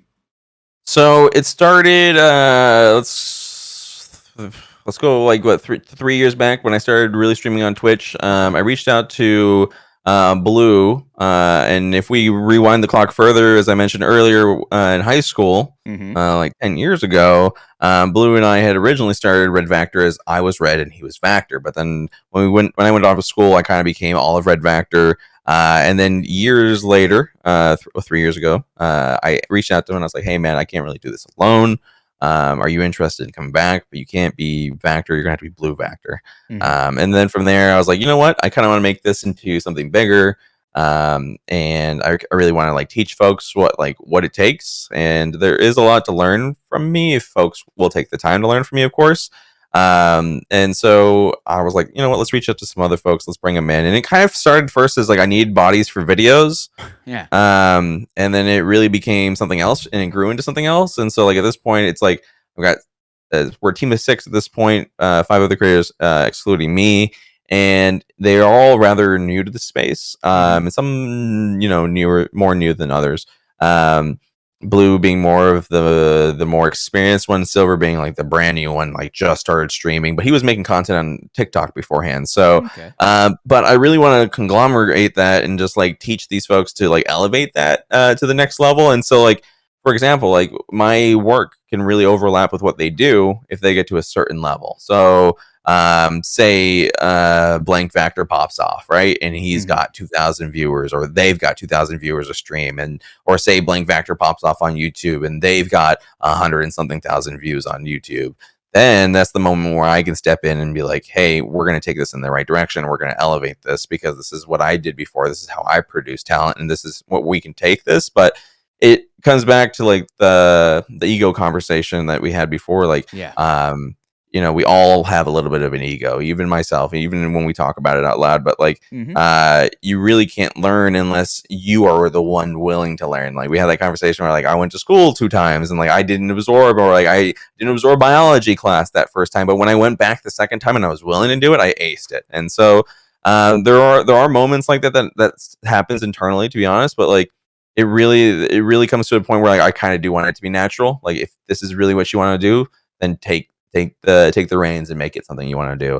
I'm not going to force you, because if you don't want to do it, and at the end of the day, I don't want to waste my time. So, holy. So, in terms of you said there's 6 individuals, not including yourself. Sorry, 6 in total, 5 not including myself. All right, so 5 individuals, not including yourself. And aside from Blue, how did you come to find the other individuals? Purple was a viewer and moderator in my chat. He went by Sinatra, Mander, Art.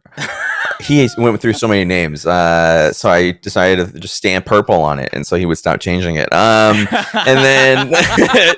then Green, I met through the community. He was actually friends with one of my mods and good friends, Ender, and they were good friends with each other, and I had met them through communicating with Ender, and so Green eventually came on.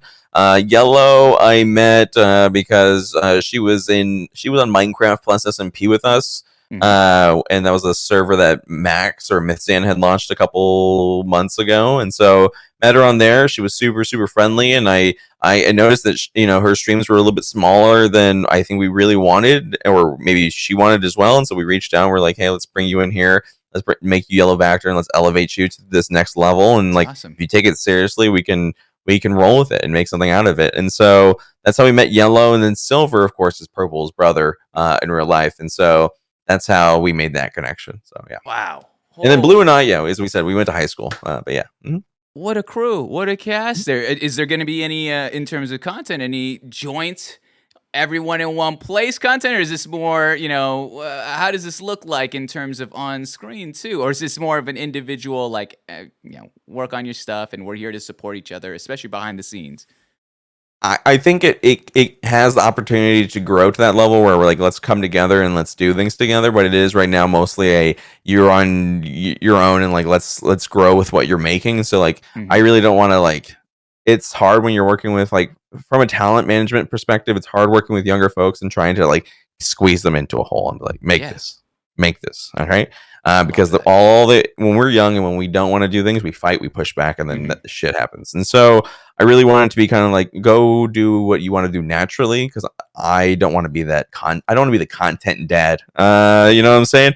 I don't want to be like, hey, you do your content today. You know what I'm saying?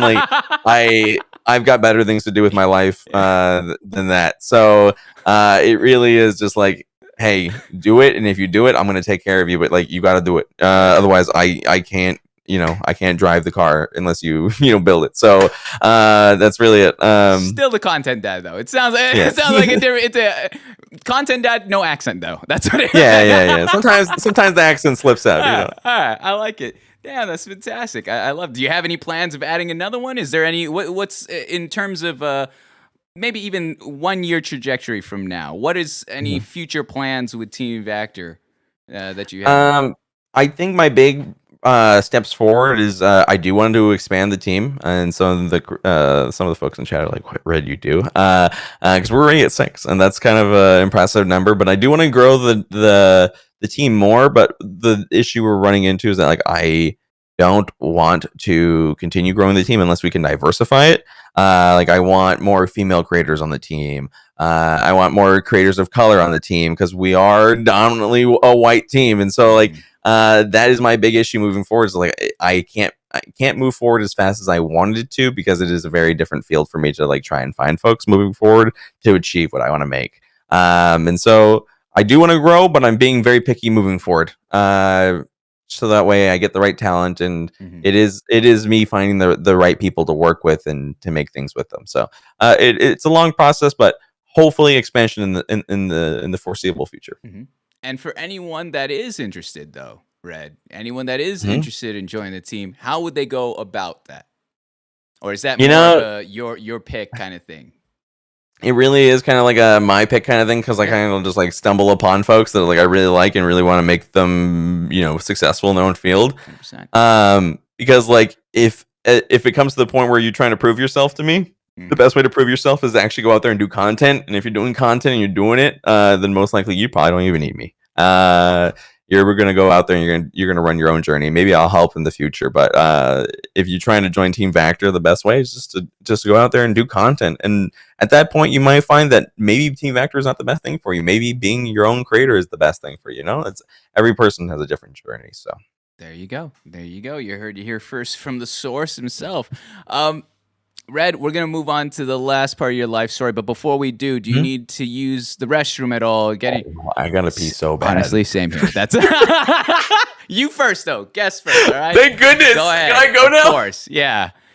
And do you see, ladies and gentlemen, that is why I have 3 installed bathroom breaks. All right. And I accidentally was too. Okay, guys, usually the bathroom break, the second one happens after the education, but I was too enamored. All right. You guys caught me. All right. It's the 2 old heads. All right. The 2 old heads needed to use the restroom. All right. Thank you so much, ladies and gentlemen, for sticking around and hanging out with us, listening to this conversation. It is fascinating. I've learned so much in such a short amount of time. Again, !Q if you have any questions, comments, anything you'd like to share here. And I will be reading that after this next segment here in the life story. Be honest, moms, those breaks are for you. 100%. Well, I never said I was lying. Those are 100% for me. I'm like low key. I'm like dancing in my chair right now.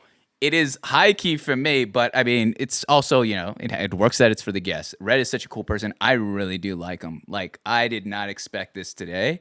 Like, you go in with an open mind for every interview. You never know who you're going to meet, and you never know what kind of conversation you're going to have. But hearing such a humbling story, it's so cool to listen to. And like, there's so much in my own personal life that I resonate with when he's been talking, whether it be betting on yourself, whether it be, not trying in life and then suddenly you try and it sticks, or whether it be his talk about ego and such and what he'd like out of his life, not just his work.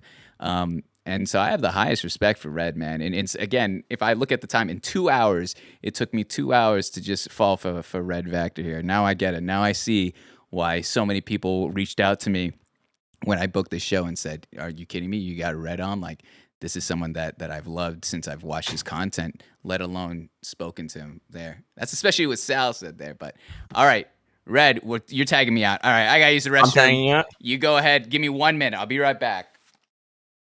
Hey everybody, I hope you guys are all still sticking around and enjoying the show.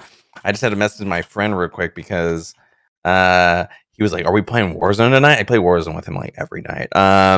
In an interview. Okay, there you go. Now I've messaged him, but I hope you guys are all really enjoying this. Like, this is fun. I don't ever get to really talk about myself too much, and so I talk about myself on stream all the time, but I don't know. In other environments, I don't usually talk about myself. So this is fun, and I'm really enjoying it, guys. And I hope all my stories make sense. Sometimes I feel like I rant, and I could go on and on and on about certain things that don't make sense, or maybe weren't around the question. So I hope you guys are keeping up and enjoying my story time. Red is such a cool person. Dan, why? You're doing great. Oh, thank you, Sweaty. I was a little sweaty earlier, to be honest. I was getting a little nervous. You know what I'm saying? When he was pulling out the tweets, I was like, oh no. Okay, I tweeted some stupid stuff. You know what I'm saying? He could have pulled it out. He could have pulled out at the time I tweeted about making love to a grilled cheese sandwich. He didn't even find that tweet. So bless bless up. I'll expose myself. But yeah, the tweet scared me, Dan. Why? The tweet scared me. But it's okay. It's okay. We enjoyed the stories for real. Yo, Serotonin. That's such a good name. Hey, SG, don't ask questions. All right. So when we start asking questions, then we find out the truth that we don't want. All right. The show is for you. We're here to learn about you, so talk all you want. Oh, well, thank you. I appreciate it. I think Moms is back. There's a reason I don't put the whole tweets and clips segment. Like, if you watch the show, it's coming. But I don't tell them because it's like it's an exercise of trust a little bit. Like, it's a leap of faith, because some people I'm waiting for the guest that's just gonna leave. That's gonna be like, oh, I didn't sign up for this.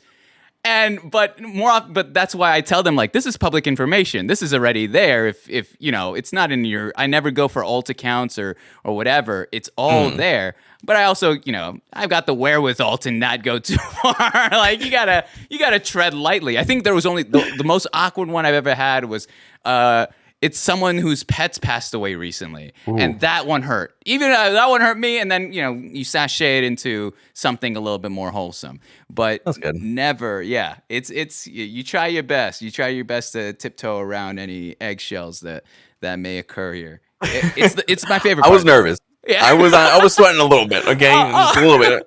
I got you, Red. You go for the layups there. You pander a little bit. But all right. We are going into it's the salacious topic of the evening. It's the one that everyone ends up turning up the volume, leaning into their speakers just to listen to it a little bit more intently, and it is the romantic relationships part of the show. So Red, I do this similar to the resume part where, it was because one guest was like, I've had 25 relationships. And I was like, all right, that's a whole other show. That's, the segment. That's a whole, you might want to go on Lover Host at that point. But this on here, I'm going to ask you, I want you, similar to the resume, I want you to give me your top 3 most influential relationships. And I would include, of course, the one that you have today. So probably the next two from there. Go ahead, think that through, and we'll go from chronological order. All right.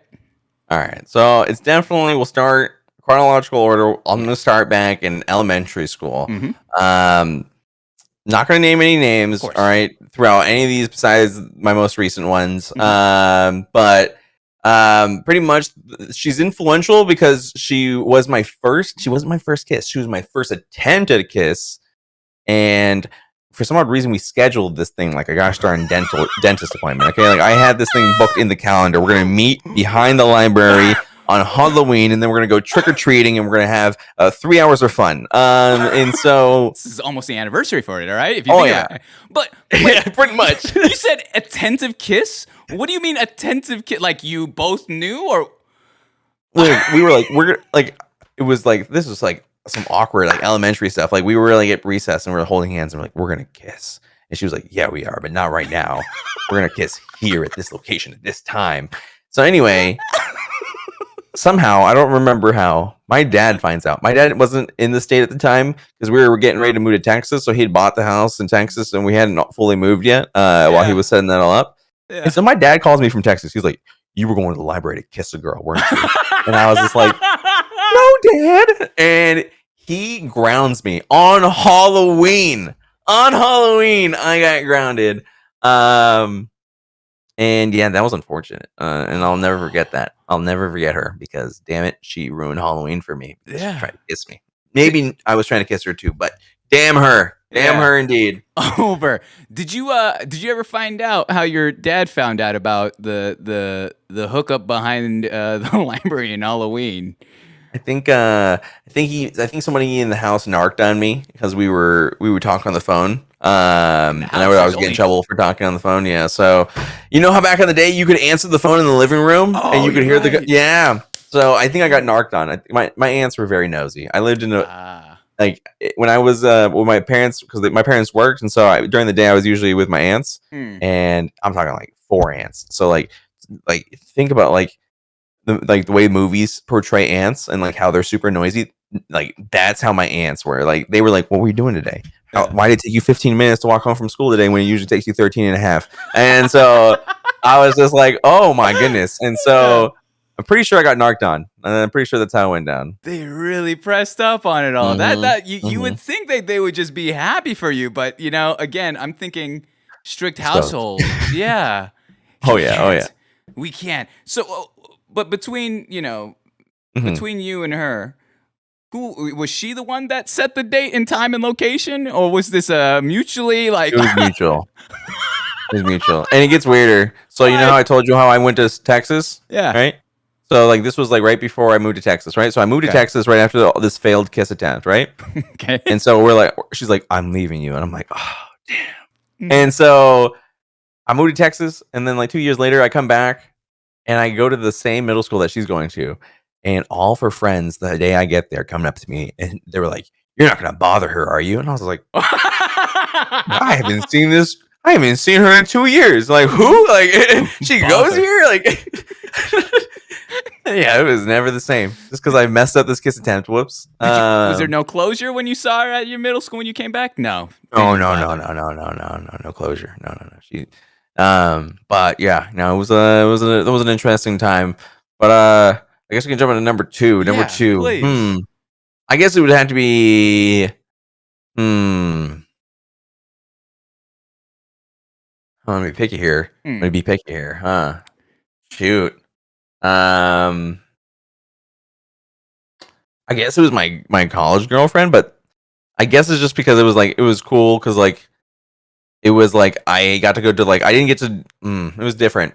It was different because like in high school I didn't really have a girlfriend really, so like I didn't get to go to like the prom or like high school dances like with a girlfriend. So like in college like we had our rush dances, and so like it was nice like having that experience. That didn't work out.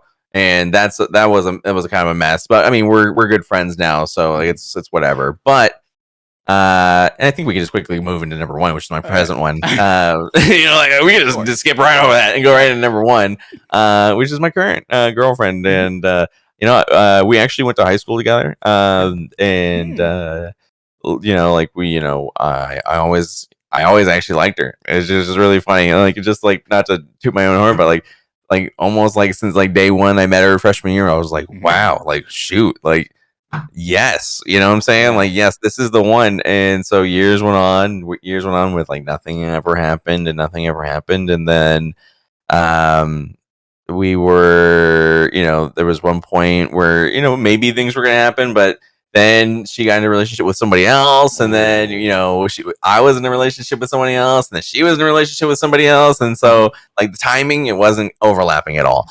And then like 3 years ago, all that changed, and so but as everybody goes through that period of time, she was like, I need time, right? Yeah. And I was like, okay, but like, how long? Because like so I need to know. So like, how long is this time? And then fast forward a couple years, and now we're together, and we have this running joke. When I was in high school, I told her, I was like, I'm gonna buy us a house. I told her that, and she still to this day has the text message screenshotted. And then I bought a house this year, and now me and her live in the house, and all that fun stuff. So I think it's just kind of funny. But yeah, it's fairy tale-esque. All right, right? Is it? Can you? Jeez, we've been doing this show for almost 3 hours. The whole time, all these stories are just so beautiful and so well put together. I don't. First off, all right. Starting off, let's. I do this segment, especially when I know that my guest is with that significant other, not just in proximity, but currently with them. Here comes a little bit of the panda. All right. I want to ask, what caught your eye? Of course, we everyone will say, yeah, I'm physically attracted, this and that. But beyond that, what won you over? What really had you enamored with your significant other? Shoot. I don't know. I think it was really just like the way she carried herself. She wasn't like everybody else. She's just Anna, you know what I'm saying? Like, she's just Anna, and like every single time I see her, I'm like, I've just become like stupid. You know what I'm saying? Like, I become like the stupidest person. Like, I think that like I carry myself over as hopefully a semi-intelligent human. But like when I'm with her, my brain cells just go, you know what I'm saying? They're diddly done for. And I don't know. I don't get like that with anyone else. And that's really it. Oftentimes we hear that, when you're choosing a partner in life, a significant other in life, you want someone that complements you well and is able to kind of fill out that part of you that's missing. With Hannah, how does she make you a better individual? I think like, and like, this is like really like the most refreshing thing I think in any of my relationships is like, she's also very supportive in what I do, and like, whoa, like that's a red flag. Like, that should have been in the other ones. You know what I'm saying? But like, she's she's really, really amazing, and like she really supports me with what I do, and she also like listens to like what I am feeling. So like, there's like no dismissing how I'm feeling, and I don't dismiss how she feels, and it's just different. You know what I'm saying? Like, it just feels healthy. Other times like it felt right, but like there was like always in the back of your mind like, this isn't right. This time it just feels right, and I've got no complaints. No complaints whatsoever. And how long have you guys been together? We've been together. Oh my gosh, she's gonna kill me, but it's been like 6 months. Okay, maybe 7. And wait. Maybe she's gonna kill me. I'm so sorry. Did she close your door, by the way? She didn't want to hear any of this. She works early, so she's asleep right now. So she'll catch your tape. Hey, we'll edit this one out there. I got your back. No. But so 6-7 months. So if I may ask, 8. Why did we can't keep changing we can't keep changing narrative. You might as well have kept 6. All right.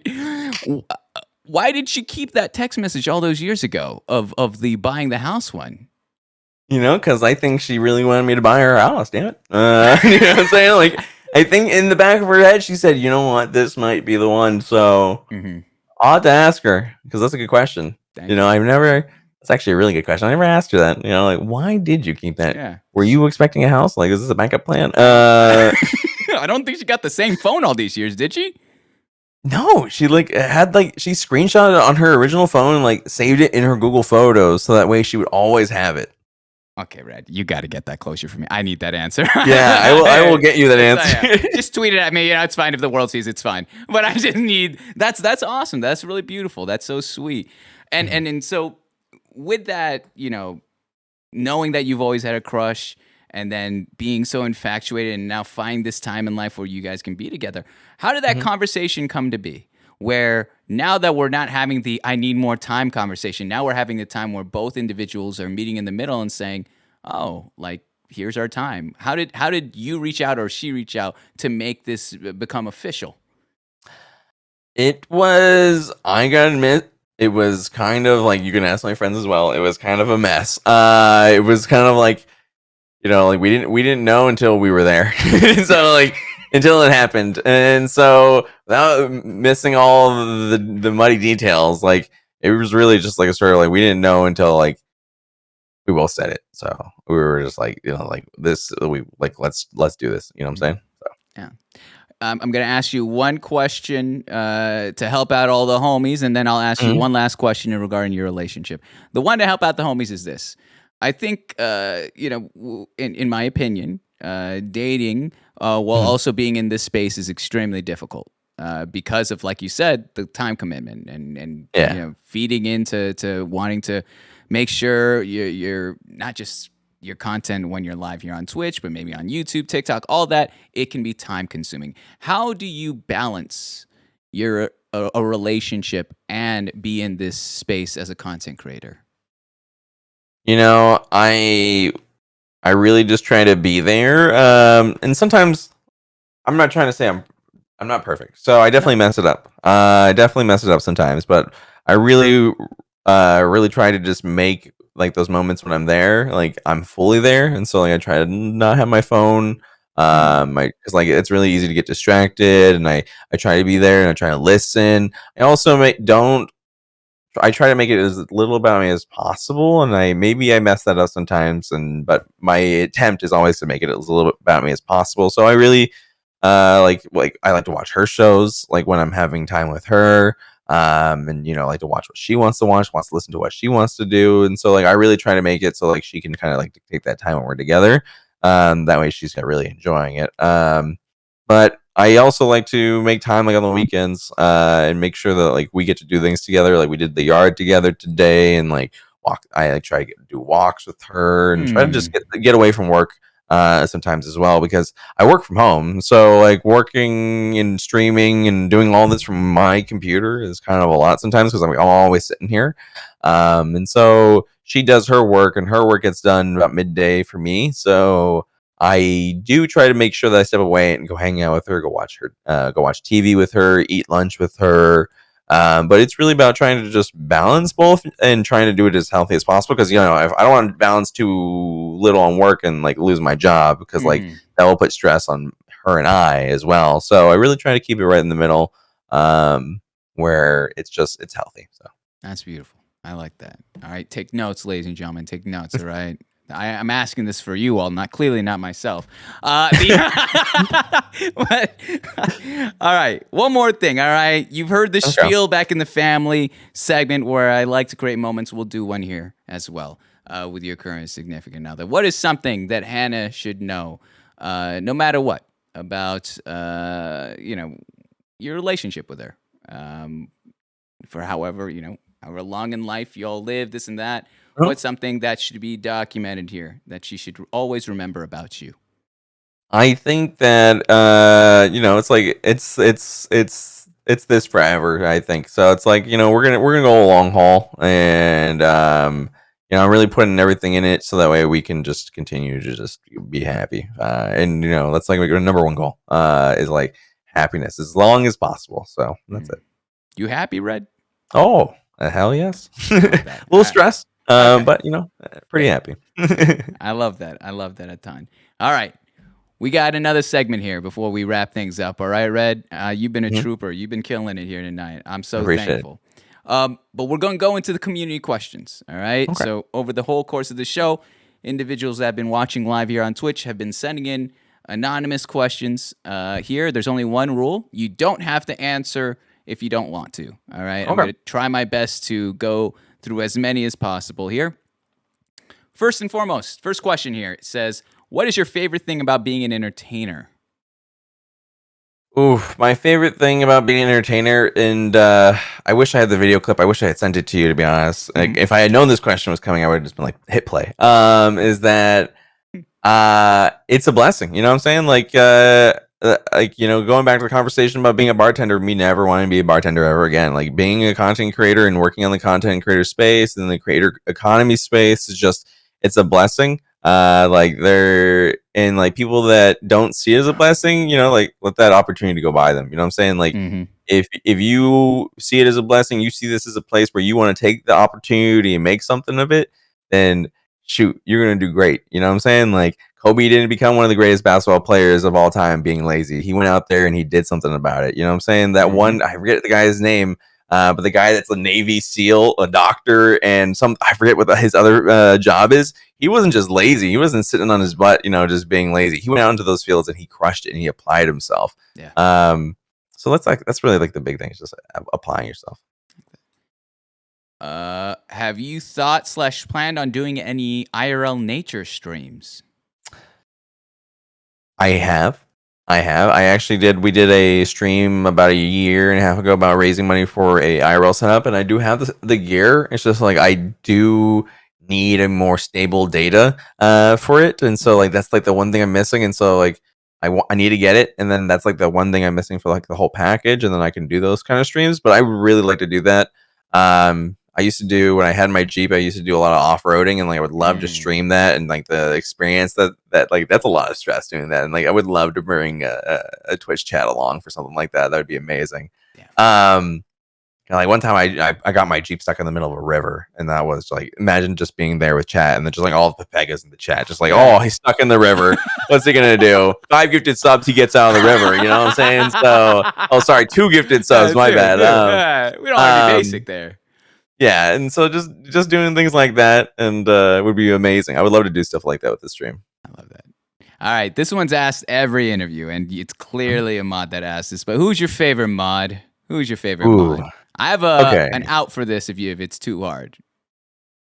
Okay, can I transform the question? Can we do that? Is it okay? Of course. I think I want to give one of my mods a shout out. Okay. And on the show, I think it's an incredible achievement. One of our mods, Sparkly Lexi, got into Harvard. Like, holy smokes! You're like, what? So when I heard that, I was like so proud of Lexi. So I thought that was an incredible accomplishment. I mean, like, all my mods are amazing. So like when you ask me like who's my most favorite mod, like they're all amazing. Yeah. But like I think that's a pretty like major moment that I will really want to call out and just be like, yo, that's incredible. Like, I couldn't do that. I couldn't get into Harvard. You know what I'm saying? Like, no matter how hard I tried, and I don't know if I could apply myself hard enough to get into Harvard. Maybe I'm wrong. Maybe I could. Who knows?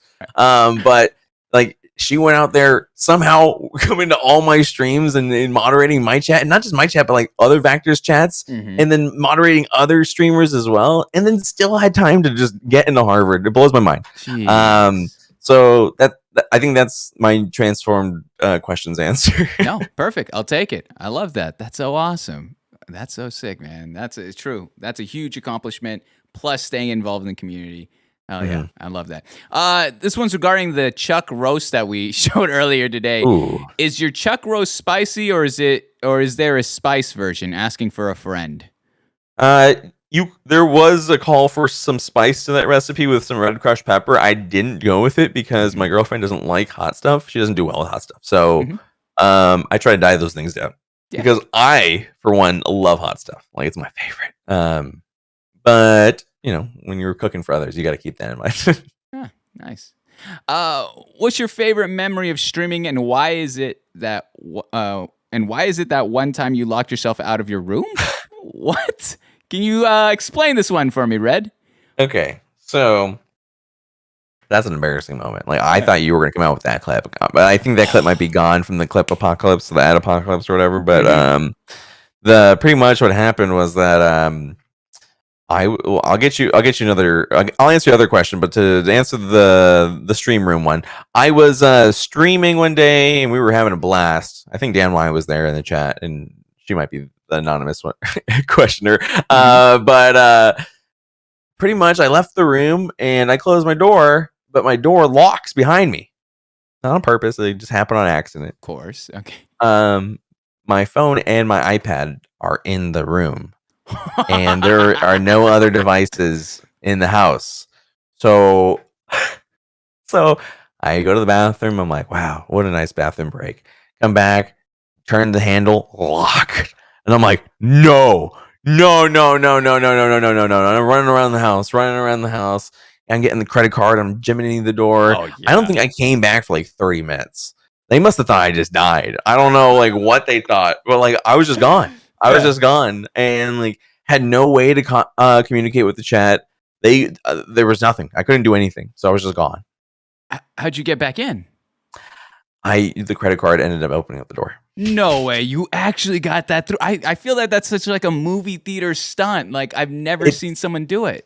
So like the doors, like you see like the metal curve. Yeah. Yeah, you can get a card right in between that, and then you would just open up the door, and boom, bada bing, yeah. I'm locksmith lawyer. There's a theme today. We've talked about dispersing amongst the police. We've talked about how to unlock doors with credit cards. We're learning a lot here tonight. It's all about exploring your full potential, everybody. I love it. This one is some words of affirmation here. This one reads, "Hello, Red. I'm not from your community, but watching this interview allows me to get to know you from an outside point of view. And I'll be trying to catch your streams because you seem so genuine and funny. Heart." Aw. That's so sweet. Appreciate it. Anonymous there. This one also reads, "Not a question, but I just wanted to say that Red has honestly given me so much in the time that I have known him, and I literally would not be who I am without him. He is truly one of the best out there." Art as well. Oh, shoot. That's so sweet. This one's a question here. It reads, "What inspires you to better yourself, Red? What inspires you to better yourself?" Shoot. What inspires me to do better? I think really moments. It sounds a little selfish, but really moments like where I have like the opportunity to learn is what I really like. It's like that's like where I get to like flourish. Is like if I can learn more in this space, I'm enjoying my space. I'm also enjoying the folks around me. And read me the question back one more time, Moms. I just want to make sure I'm answering this correctly. What inspires you to better yourself? Yeah, I think the opportunity to learn. I think that is the correct answer. Like in being around folks that like can help me learn as well. I love that. This one says, "So Red ... about that grilled cheese smirk emoji. What's that mean? Red?" So while you were in the bathroom, I was exposing myself about this tweet that I made that I was afraid you were going to pull up, and it's about me tweeting how you ever just looked at a grilled cheese and want to make love to it, and that was my tweet because I got backlash about that tweet in real life from friends. They're like, "Why would you tweet something about that?" Yeah, why would you do? What is that even like? Have you just never had a grilled cheese that good? What kind of cheeses are you putting in there? Like, is it just one cheese? Did you put like 3? What I'm talking about cheeses you can't even pronounce. You know what I'm saying? Like cheeses you don't even know why you bought them, but they were at Trader Joe's in the cheese aisle, and it was delicious. And you threw it into one of those little artesian bread things. Oh my. Okay, Red, stop making me like you. All right, man. This is not how the show goes. I'm supposed to be down the middle. I'm the old man that's supposed to just roast people. You're tugging at the heartstrings because, again, like I said, a lot of the creators here are a little younger, and so they're telling me dino nuggets and mac and cheese. And like, I didn't want to hear that. And so when you're hitting me with different cheeses I can't even pronunciate, you're getting me inspired, man. And Trader Joe's especially, that's a 20 points of Gryffindor there. That's too good. Perfect. That's too good. On that same trait, describe your perfect day, Red. Someone wants to know, describe your perfect day. Perfect day. I get to play some video games. AC's off, windows are open, cold breeze, friends are over. Cracked a cold one. I'm barbecuing. My dogs are happy. TV's on. I'm watching some stupid movie. Maybe, I don't know, something stupid, but I love it. And I'm enjoying my life. I'm enjoying my house. And I'm just relaxing. And I think second to that would maybe be a water park. I think that would be that. That's it. You been in Wild Waves yet? No. I've been Wild Waves. Wait, where's that? A little bit down south of Seattle. I would say right before Tacoma, a little south Wait, of Federal Way. I think I have been to Wild Waves. Yeah? Yeah. I think I have. You gotta check out that. It's not the other one is not a water park, but Enchanted Village. If you don't go to Enchanted Village, you might as well go to the Puyallup Fair. If that's the case, you might as well go to. I've been somewhere down there, but no, it's a blur. It's the only water park here. That's all we have. If you go to like Eastern Washington, I think there's one more. I forgot what it's called. It's like the Great Wolf Lodge, but I think that one's more children. So I don't know if that. I don't know, you might want to chill out there. But out here in Texas, our water parks are like they're like Schlitterbahn. I'm like, wait, what? You just call me? Like, wait, what is this? Yeah. What's going on here, sir? I like that. What kind of water park is this? I don't know. It doesn't sound like a fun one, but yeah. I feel. What do you see as your best character trait? What is your best character trait, Red? My pursuit for happiness. Damn it, I will find it no matter where it is. I will find it no matter where it is. Like I don't know. I'd just rather be in a good mood than anything else, and I'd rather my friends be in a good mood than anything else as well. So it's like sometimes it's a little stressful, to be honest. Like I hate it when folks aren't, I don't hate them, but I hate that feeling of people being upset, and so like I really just try to pursue not that. Yeah. So yeah, that's really it. I feel that. Who was the most influential person in your life? Let's not include family. All right. Not include family. Yeah. I think it's gonna have to be my big brother, not my actual big brother, but my big brother from my fraternity. He was the craziest person I've ever met. In regards of like pushing himself to accomplish his goals. He was a double biochemical engineer, or a double major in biochemical engineering.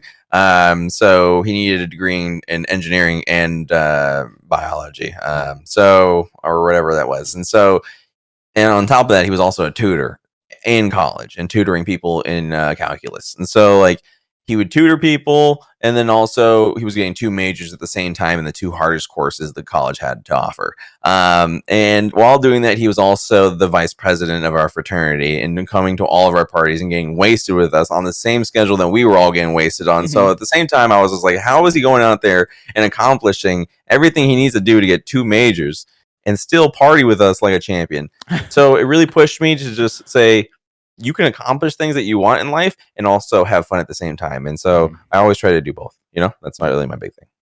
Amen. We got 4 more here. All right. What is an ability that you possess that you think others would find amazing? An ability I possess. Do you have an example? It's like I have no idea. This is just an anonymous question. I didn't make these questions either off the top of the dome from others. Give it to me back one more time. What is an ability, a skill set, a talent, whatever it may be, that you possess that you think others would find amazing? I don't got X-ray vision. What is this? Trying to go for your soul right here with this question, all right? My ability.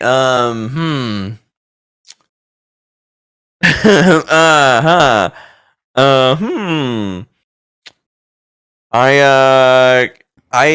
don't know. I don't know if I have a good answer for this one, to be honest. I think we might need to go to the next one. I don't know how to properly address this one, to be honest. They took that one from the back of a popsicle stick. All right, that one was that's a riddle there. I don't know. That one got me too. I don't know how I would answer good question.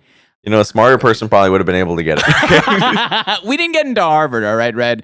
We did not get into Harvard. We're too busy zigzagging the security police at our universities that there's no way we would have been able to answer this one. All right. Exactly. This one's some more words of affirmation. It says, I've never heard of you or caught of your stream, but I followed with notifications on, so I missed the stream. Thank you for sharing your story so openly with Mom's community as well. We thank you for your time, and that's from Bay there. Oh, All right, that's too shucks. kind. That's too kind. I believe right there, Bay Marie Shep. Yeah, let's Yeah, if go. I read that correctly. One more question, then one more also Mhm. word of affirmation. The last question reads, what is the most important lesson that you've learned from your childhood that you hold on to this very day? So I guess it's a different iteration Hmm. from the one about your parents, but something in general of your childhood. It's the one thing I think I learned from my childhood is just like really enjoy everything. You know what I'm saying? Like Yeah.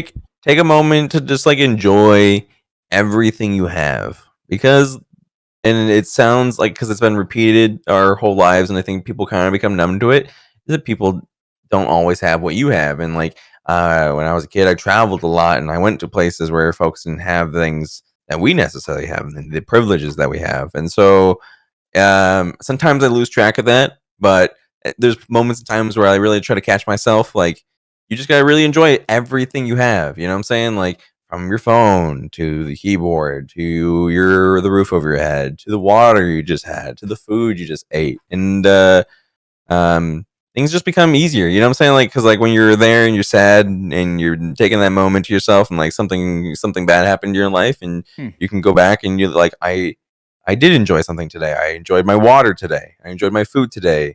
I enjoyed the sun that came out today. I enjoyed the weather that's not filled with smog. You know what I'm saying? Like I enjoyed the water that's clear, and so like taking those moments and like I'm trying to be better with it as well. Like, you know, like it's like always like it's a never ending fight to just always enjoy everything. But like when you start realizing how many things you truly enjoy in your day, life just becomes much easier as you move forward and a lot less stressful. So That's not even like advice. That's some wisdom. That's not even education. There's something. I got some questions after this show that I need addressed here because you're speaking from the soul. You're not speaking from the brain. There, I love that a lot. Gratitude, essentially, in the little definitely. things of your day to day. I love that. Last one here reads and some words of affirmation. It says, "Red, I want to apologize for not watching the whole interview. Had a company over, but I really wanted to say thank you. I would watch all your YouTube content and I enjoyed it all. Now that I'm older, I get to look back and see that I have someone I looked up to get one of my close homies interview you. Like to me, that never would have crossed my mind. That amazes me how small this world really is. But thank you, both of you, for impacting my life in a way."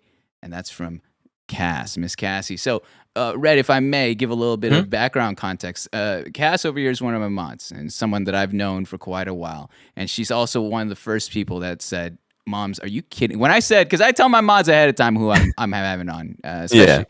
And I told her, I was like, "Yeah, I got RedVacktor." And she's like, "What?" Like, we were in a VC call with like 8 other people. She stopped the whole conversation. Everyone was talking, "What, moms? This is," and just continued on telling me the history of all the content that you produce. She was the historian for me. And it was Oh more wow. of the research that gave me all the understanding. And so it was really cool because from her story, it actually taught me a little bit more of why we do what we do, specifically why I do what I do here, where it's you're making such an impact, you're influencing it, whether it be through comedy, through education, whatever it may be, but you are influencing lives that maybe you would never have seen prior. Mhm. In such a grand way. And so, whether it be Cass's awesome words of affirmation there, or from myself transitioning over, thank you so much. I mean, Yeah. on behalf of whether it be your time here or even in the past, of all the content that you've created back then and all the content that you're helping produce now in the future. Honestly, Red, you make such a huge difference here, and we're so glad that you took that risk upon yourself and that you were pursuing this not just work but vocation, exactly where you need to be. I appreciate it, and I appreciate all the kind words, not just from you, but from the audience tonight as well. You guys have like this has been a pleasurable experience, and I know someone noted like just like how open we are tonight. And I just figured, you know, coming to something like this, like being as open as possible, is what makes this great. So That thank you guys is for having me. Thank you. That being said, Red, all right, And of course, thank you so much for the raid, Clifton. There coming through. Hello, everyone from Clifton's community. I am Mom's the host, and you're catching an episode of Inside the Streamer Studio featuring the one, the only RedVacktor here. And we are actually going in to a couple of the final segments of the show. But thank you so much for that raid. I appreciate that and the follows. But Red, I'm going to ask you this, all right? Much like anything in life, nothing is free. So there are two things I'm going to need from you, all right? Okay. Two things. One, do you have the stream up right now? Yes, I have the stream up right now. Can you go on the back end, the viewer list, and choose a name, any name that isn't myself, a mod, or a VIP? Any name. Ooh, any name? Any name. I get to pick any name? It's on the house. Ooh. I'm going to not pick another TTTV viewer. Let's see. I'm going to close my eyes. Oh, that's me. You could have chosen yourself. Yeah. Kaylee Young, it is you. My finger has bestowed it upon you. There it is. Kaylee Young. You've got VIP. It's as easy as that. All right.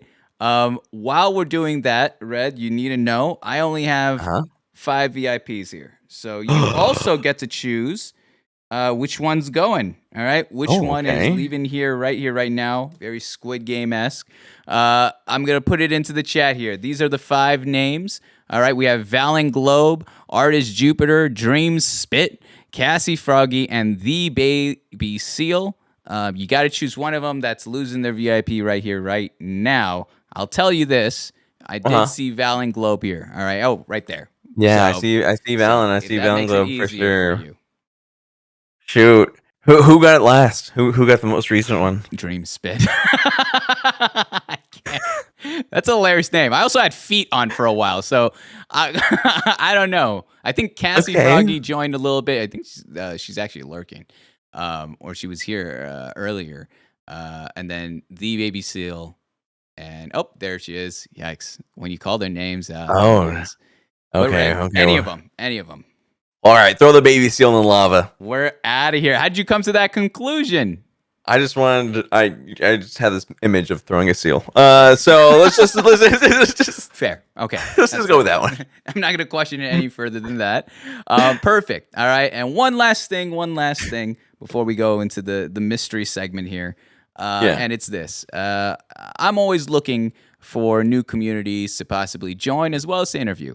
But I always trust my guests. You know, for me, doing this show, as well as booking the shows and all that, it's hard not to get romantic and tied to it because it's so personal. Like you've gotten the DMs, I've reached out, this and that. We've spent X amount of hours talking about your life and myself being on the receiving end, as well as everyone live here, learning so much about you both online and off. But my question is this, Red.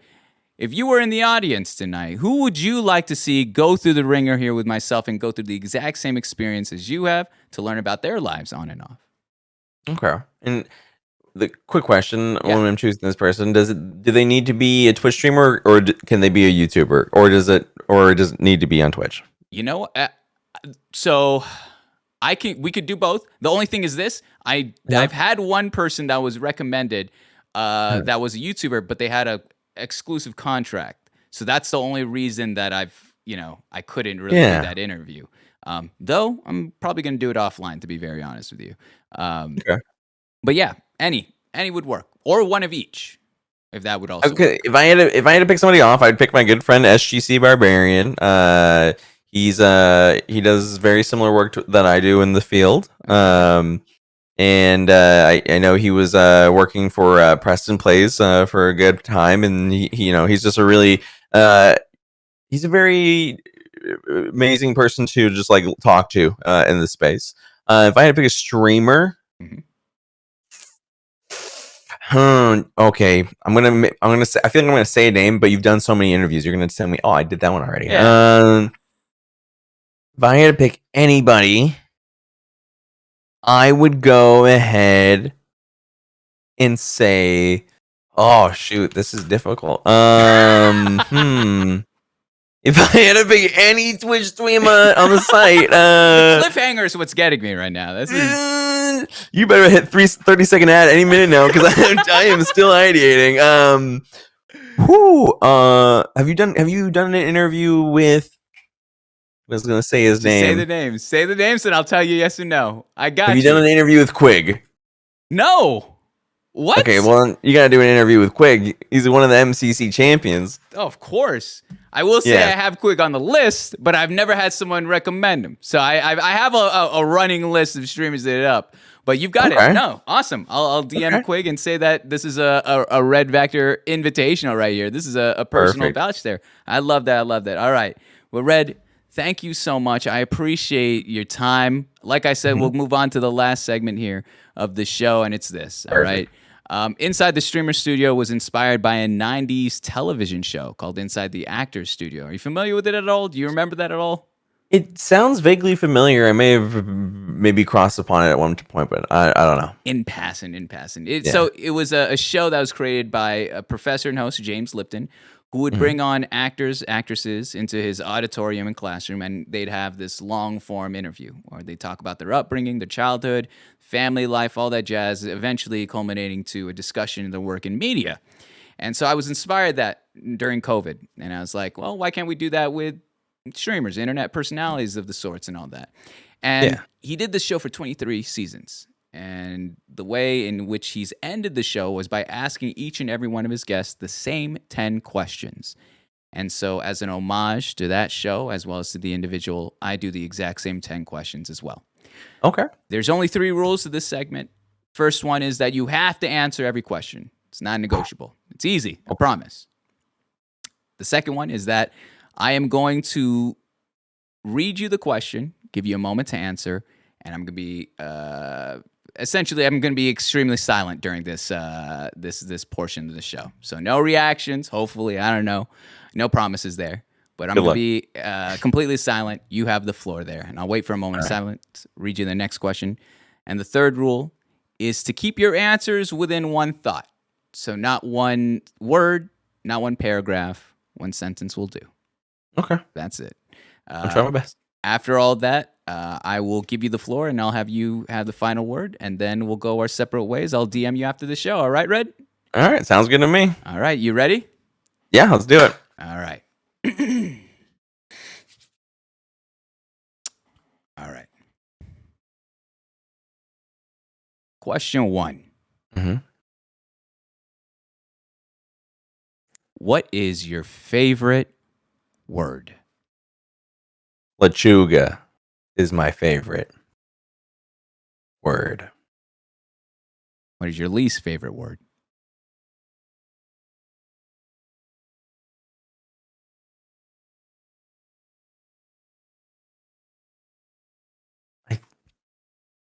Xylophone? Because like, how do you spell it? That's really it. What turns you on? A good time in a long time. What turns you off? Ooh.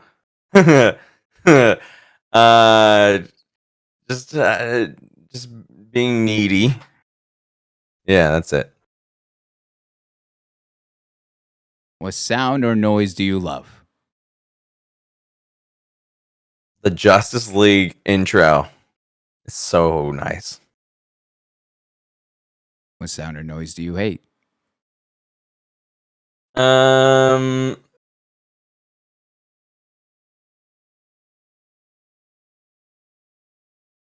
The Baby Shark song is getting to me a little bit. Yeah. What is your favorite curse word? I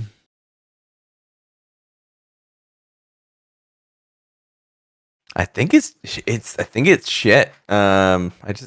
It just comes out so often. What profession, other than your own, would you like to attempt?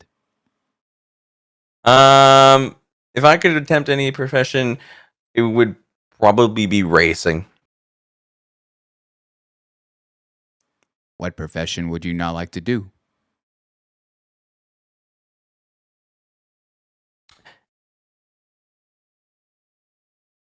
Anything with like garbage. Yeah. No, I couldn't do that. And lastly, Red, Hmm. if heaven exists, what would you like to hear God say when you arrive at the pearly gates? All your dogs are waiting for you over there. You're free to go. And that would be it. There it is. Ladies and gentlemen, RedVacktor. Red, dude, there you go. That's the whole shebang. Thank you so much, dude. I appreciate it. I appreciate you so much spending the time out of Anytime. your day. That was awesome. I've learned a ton, not just, again, about your life, about the industry, everything, man, in such a short amount of time. Not all, clearly all of it. I think this is a nice 15-minute window. But it is an absolute blessing to be able to sit across from you. Someone who's done content from several platforms, as well as being able to just talk about your life and your upbringing and what brought you to this space that you are here today. I'll say this before I give you the final word, Red.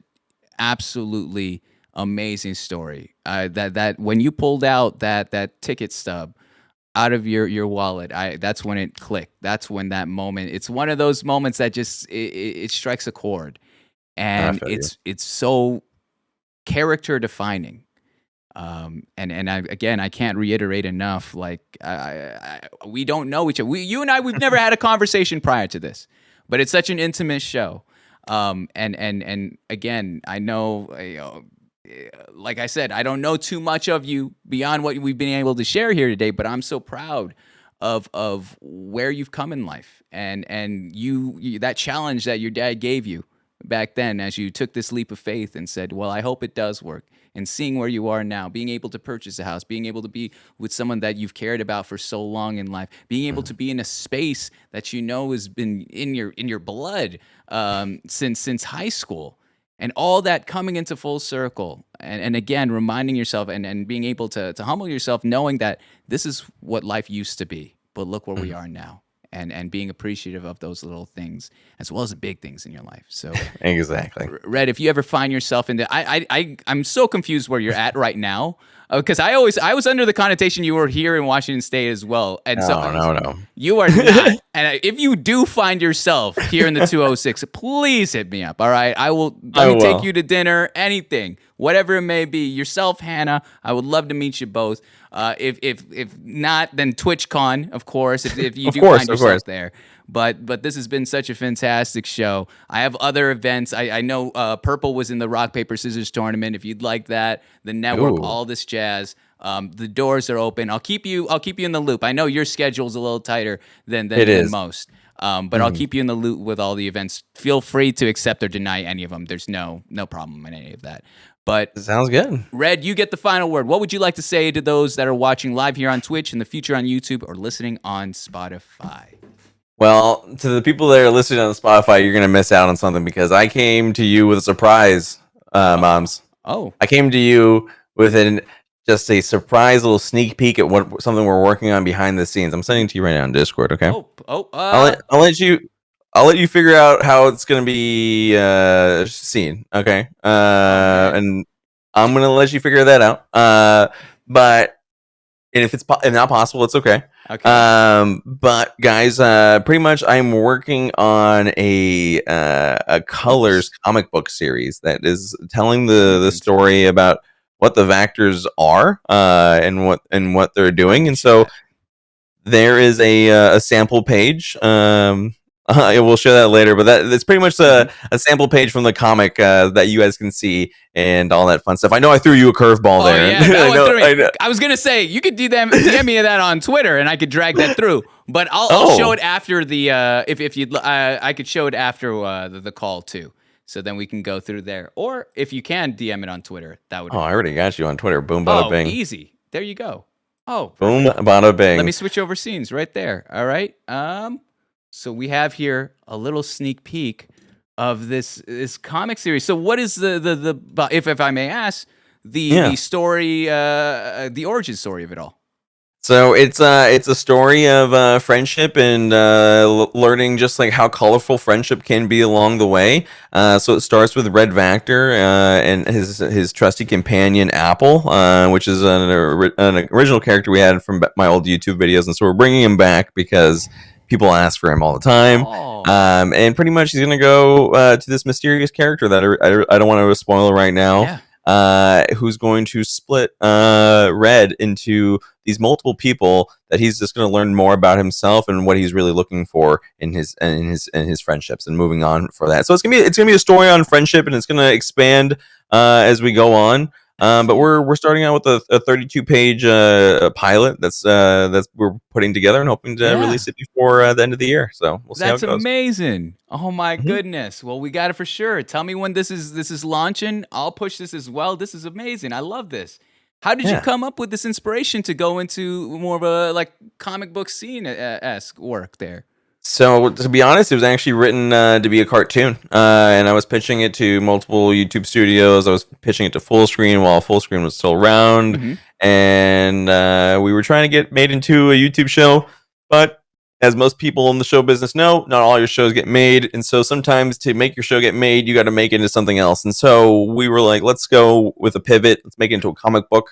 That way, I can put proof of concept in someone's hand. Because these folks in the Hollywood industry, they're a lot older than moms and I. You know what I'm saying? And sometimes they really need to see it to believe it. And so the plan is to make the comic book. Hopefully, it pops off. Make the show from there. So that's the plan. I love that so much, Red. Damn, ahead of the curve. That's so sick. That is so sick. I can't wait. I can't wait to take a read. Oh my goodness. But nice. It's gonna be a fun one. Well, again, thank you so much for your time, Red. I'll DM you right after the show. But, Sounds good. But this is our time to part ways, all right? I'll talk to you again soon, Red. You take care. Thank you You take so care. much. It was my pleasure. You guys have a wonderful night.